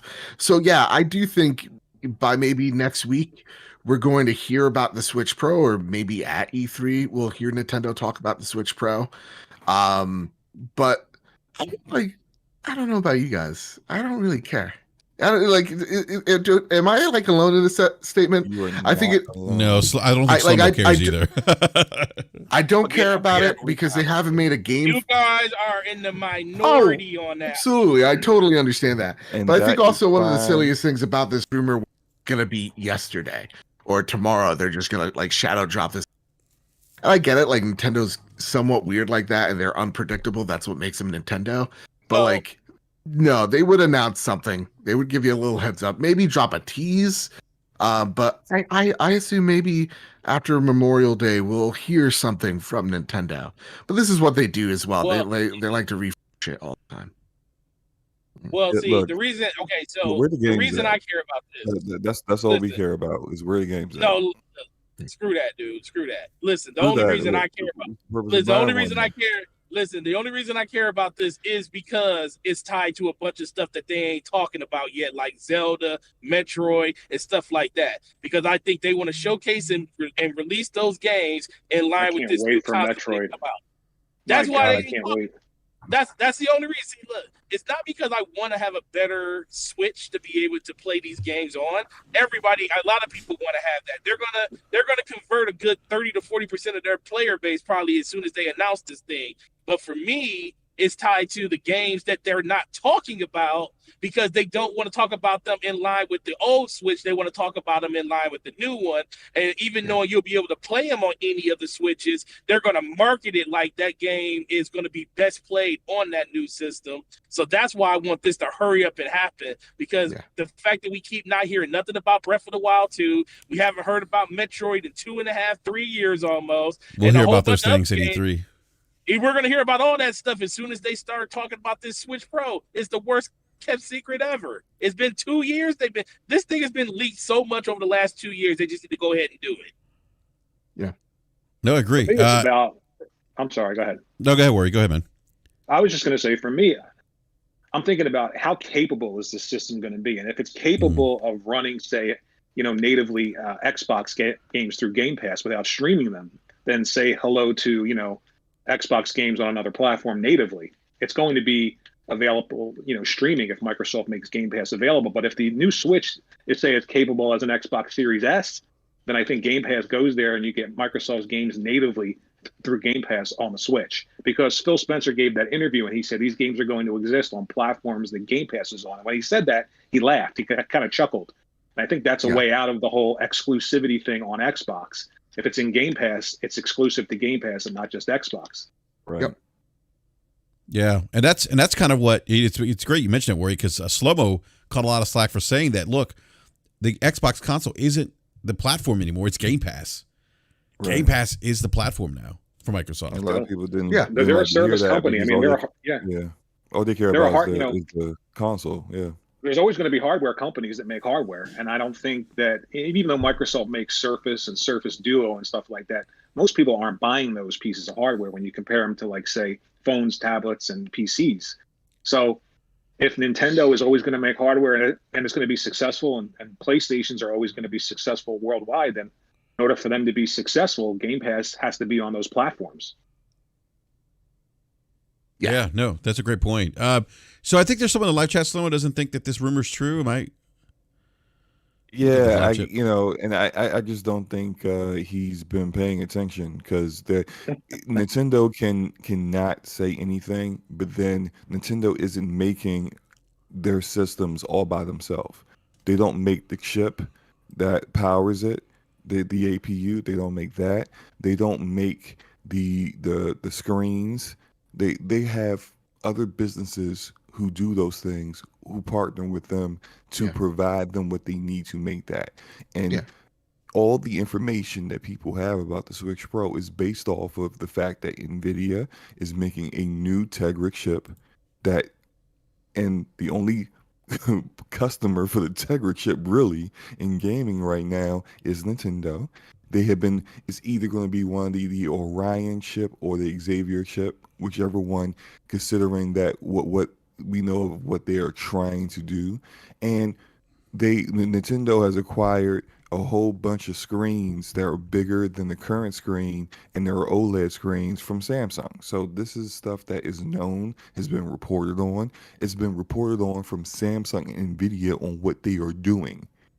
So unless there's a new customer in the gaming industry making a product that's so similar to what Nintendo makes, using the same partner for the same chip, then it's clearly just Nintendo. And I think people go too far with if it hasn't been announced yet, then it's not real thing. I'm like, look, well, I mean, you know, when Bethesda announced Fallout 4 and then said it's coming out in 4 months, do you think that they announced the game when they decided to make the game at that time and then released it in 4 months? That's not realistic.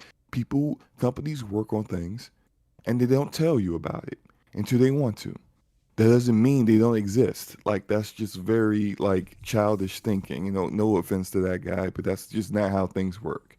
So we all know it's happening. I don't. Right.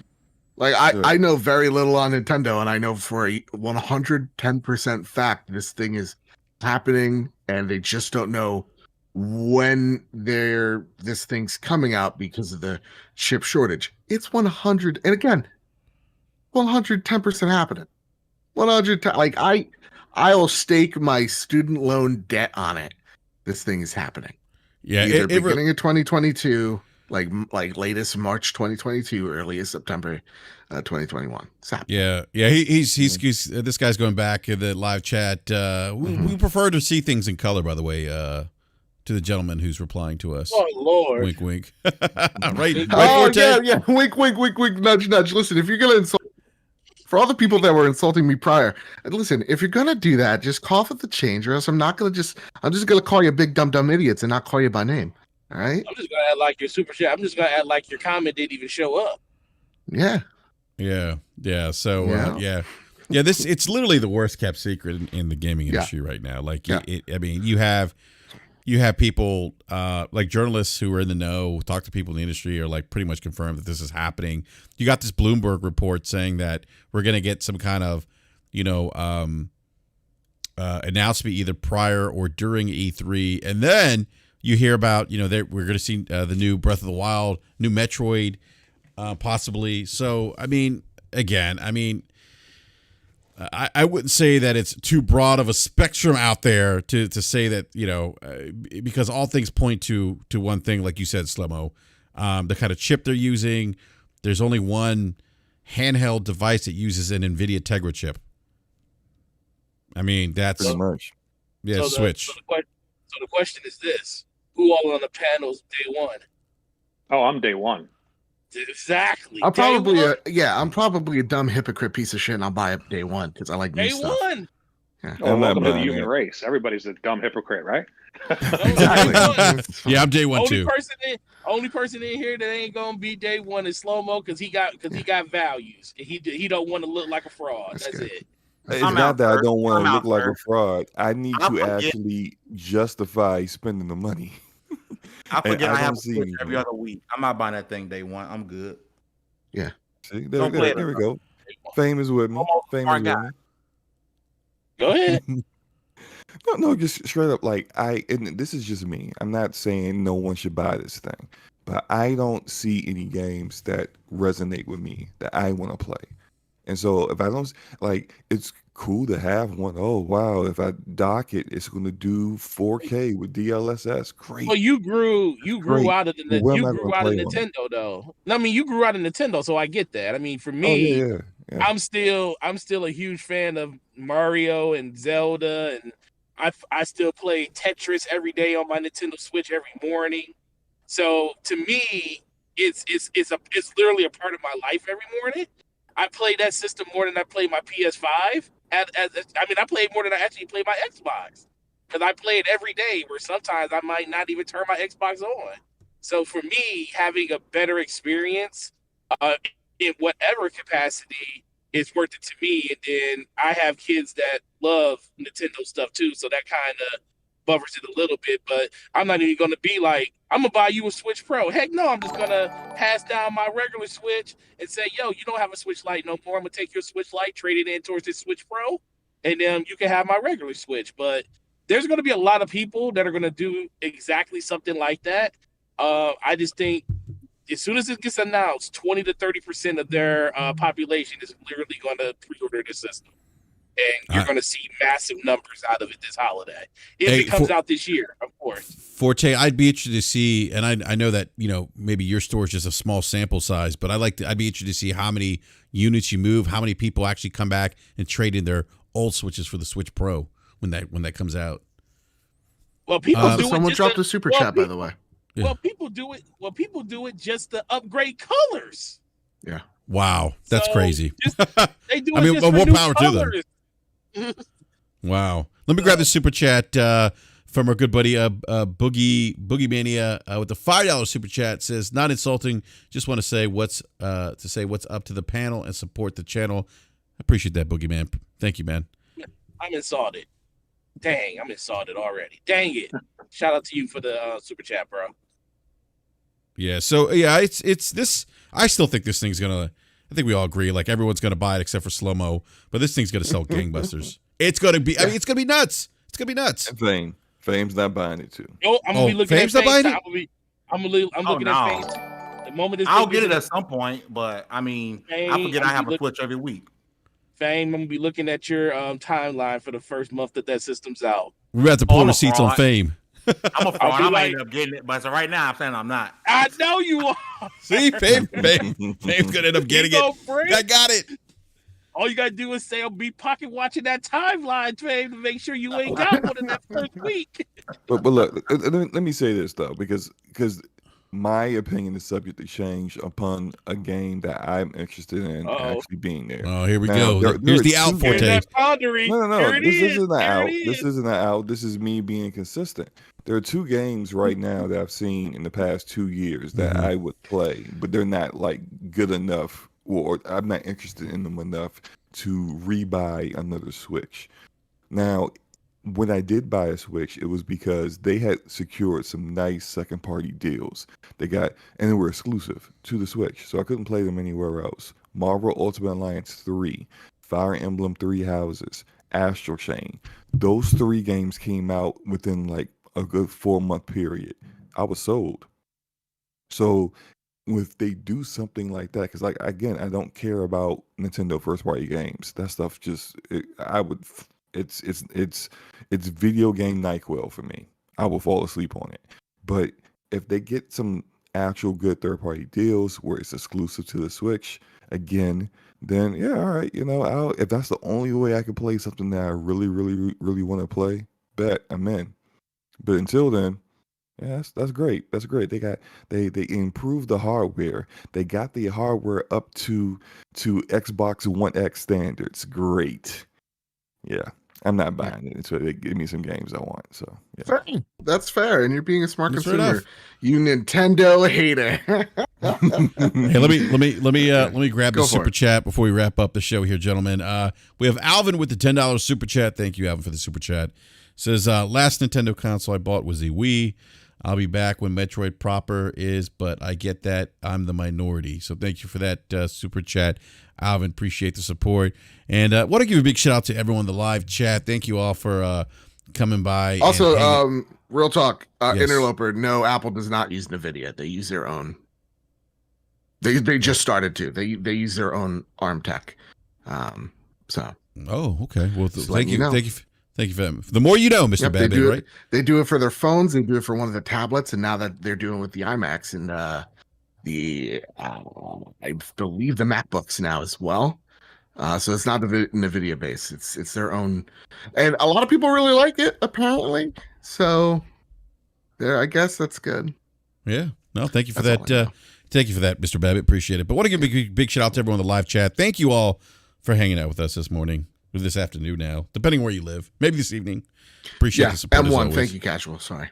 Yep. And hit that like button if you haven't done so already. And if you're new, subscribe, hit the bell notification so you're alerted when we go live. And please check out Level 1 Gaming and the Trophy Room podcast. Links below in the description section of the podcast. And also check out DPS Podcast, which features Gaming Forte, Slow-Mo Backslap, and they go live every Thursday at 9 p.m. Eastern Time. And Worry, are you still doing content, man, on YouTube? Yeah, I have a channel, on YouTube. Yeah, so let everyone know they can find your content on YouTube, man. It's easy, WorryWart Gaming. There you go. 17 subscribers yesterday. I did a video about Game Pass and perceived quality, and now I have 16. There you go. You're moving on down. That's how it should work. I love that. Yeah, please check out where he puts out fantastic content as well. But again, want to give a big shout out to the panel here. Thank you, everyone on the panel, for hanging out with your good old friend BRAP this morning. And Fame, I gotta say, Fame, we got to get you back on again soon. This has been long overdue, man. Long overdue. But really glad that you could join us today, man. Really appreciate it. Indeed, brother. Anytime, man. I told my team I'm going to have to take a sabbatical on Double XP one Wednesday so I can come on and rock out with you, man. So, but we'll get it together, brother. For sure. Absolutely. Yeah, but please do that. We gotta get you on BRAP, man. Yeah, absolutely. I'm with it. And Fame, please let everyone know where they can find you, sir. Yeah, man. My socials are on Twitter at FameENT. You guys can follow me. I really would love for you guys to follow Level 1 Gaming at Level 1 Gaming. If you guys see a Phoenix, make sure you guys check out the Phoenix, hit that follow button. But yeah, man, Twitter, YouTube, it's all the same. Level 1 Gaming. Just wait, Interloper. I love you to death, man. She has come out and said the Switch Pro is happening. I love you. Listen, die on this hill. It's fine. It's fine. I love you for doing it. I think it's brave, and I respect it, honestly. This is cool. Yeah, will he fall on his sword when he's wrong is the question. I don't think I'll fall on my sword. It's fine. Yeah, it's funny he brought up Emily Rogers because it's like she's already confirmed that's literally yesterday. Yeah, literally she did yesterday. Yeah. I love you, Interloper. Don't worry. This is all good fun. We're having fun here. Well, apparently Emily Rogers since yesterday's changed her mind. Oh, since yesterday, okay. Yeah. Then you know what? It's not happening. And we're all fools, BRAP. Yeah, we're all fools. Yeah. Anyhow. So Fame again, man. Thank you, man. A pleasure having you on. And I want to. Yeah, and I want to go to Worry, man. Worry, dude. It's been way too long, man. Way too long, sir. Yeah. I hope I did okay. It's been a while since I podcasted. Yeah, it has been quite some time. But Worry, like I said earlier, like a lot of people don't know this, but I started my first podcast, which should remain nameless, with WorryWart being one of the panel members. 6 years ago? Was it 6 years ago? It was. I think it was longer than that. I think you're right, man. Yeah. I think it might be 7. Wow. Yeah. So, and we've had Worry on the show. It's been a long time, but Worry, man, it's great having you on, man. I really appreciate you hopping on and talking video games with us. And again, everyone check out his channel. Hustle Motivate did drop a link in the live chat for WorryWart's channel. So please go check out his content. Worry, I don't know if you're on social media, but if you are, let everyone know they can find you. You're not? Okay. I am not on social media now. All right. Well, please, everyone. Imagine trying to have a YouTube channel without social media. All right. Well, Worry, you're not missing much. You're not missing much. You're man. better for it. Yeah. But no, it's good. Check out WorryWart Gaming on YouTube. Again, Hustle Motivate. Drop the link in the live chat. He's got great content. Please check him out. So, but Worry, man, we got to get you back on again soon, man. Sooner than later, man. For sure. Yeah, I'm working on it. I'm trying. Time is it's hard work. Stuff like that. Life. Yes, I hear you. Life finds a way, right? Jurassic Park reference. Yeah. I don't know why I said that. Anyhow. Yeah. But it was a pleasure, my friend. Always great having you on, man. And then we got my compadres here, the man of many backslaps, the house of backslap. Slow-mo was here. What's up, Slow-mo? Let everyone can find you, sir. Hey, yo, you can find me on my YouTube channel, Slow-mo Backslap, and the Twitter account of the same name. This coming Thursday, DPS podcast will be on Forte's channel. Hopefully, he won't be making any of the little minor mistakes in the beginning like I did, where I was muted for like the first 20 seconds of the show last Thursday. But yeah, come check us out. We love to argue with one another about video games and just enjoy this great industry that we're a part of. So come on through. Yeah, and Gaming Forte, who's the other half of DPS podcast and a co-host as well on BRAP. Forte, man, thank you for jumping on, man. Appreciate your time as always, sir. Let everyone know where they can find you. Yo, as always, guys, you guys are all amazing. Bad Bit, WorryWart, Fame, my man, Fame. Glad to see you on the show, man.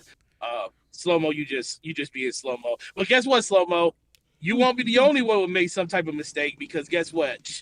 Forte will have his own little Easter egg on DPS next Thursday. I'm going to let people come to the show to find out exactly what that might be. Whoever, it could be anything, honestly. But yeah, check us out next Thursday on DPS. Check out last week's show. It was pretty amazing. We had a lot of stuff, especially the stuff we talked about today that me and Slow-mo really dived into on his channel last week. So check that out.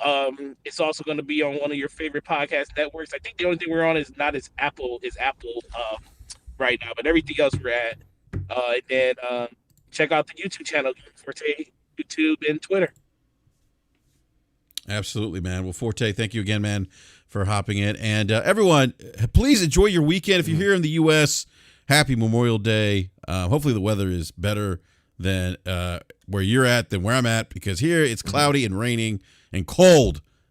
58 degrees is the high here, which sucks. Slow-mo, I know you feel my pain. 61 here, man. and not a cloud in the sky. Yeah. Well, we're on the East Coast, so you're like by Antarctica, so Antarctica. Huh? Oh, you talking about Canada? Yeah. You're close to Canada. Eh? Literally a bridge walk away. Yeah, exactly. So it's like we're here on the East Coast and it's 58 degrees and rainy and it's May, and I'm like, come on. Yeah. This sucks. But anyhow, yeah. It is what it is.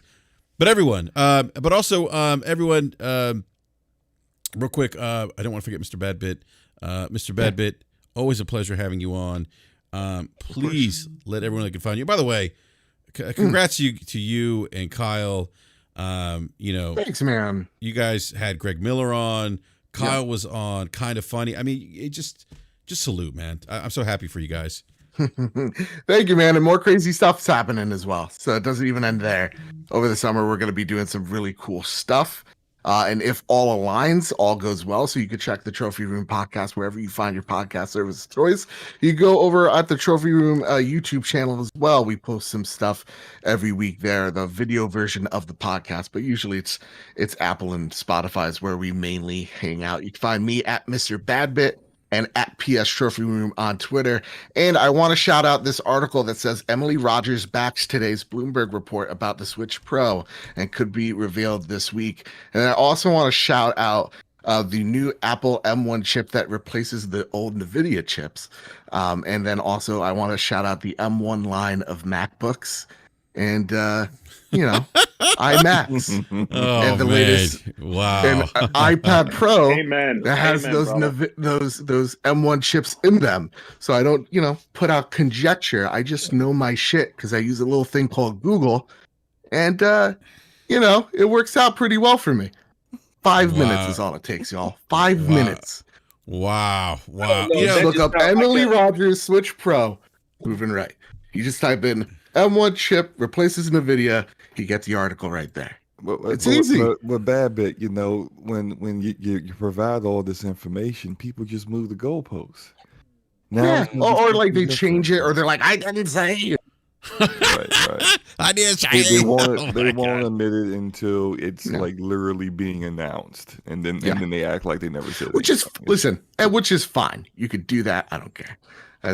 I just like to poke fun is all I do. Yes. Well, Mr. Babbitt, again, always a pleasure, man, having you on, sir. I said I wasn't going to be spicy today, and instead I still was. Oh, when you said that, I'm like, when you said that, I'm like, no, you're going to be spicy. Like, there's no unspicy Mr. Badbit. Just doesn't happen. I wish there wasn't. Yeah. I guess the big news is that we'll be at PAX, but okay. Nice. All right. See you guys. Yeah. All right, everyone. Please enjoy your weekend. Have some fun playing some video games. A lot of great content out there right now. And Casual 7 says, I thought the show was ending. It is ending. It's ending right now. But no, seriously, everyone. Thank you, everyone, for watching live. Hit that like button if you're new. Hit the subscribe button, bell notifications so you're alerted when we go live. Please check out all these talented content creators that are on the panel right now. And we'll see you next Wednesday at 9 p.m. Eastern Time. We're supposed to have, actually this past week, we're supposed to have Mike Miotti on from GamesBeat. He had to reschedule, so we have him scheduled to come on this Wednesday at 9 p.m. Eastern Time. So definitely want to check that out. So we are officially out. Everyone, have a great weekend. Peace.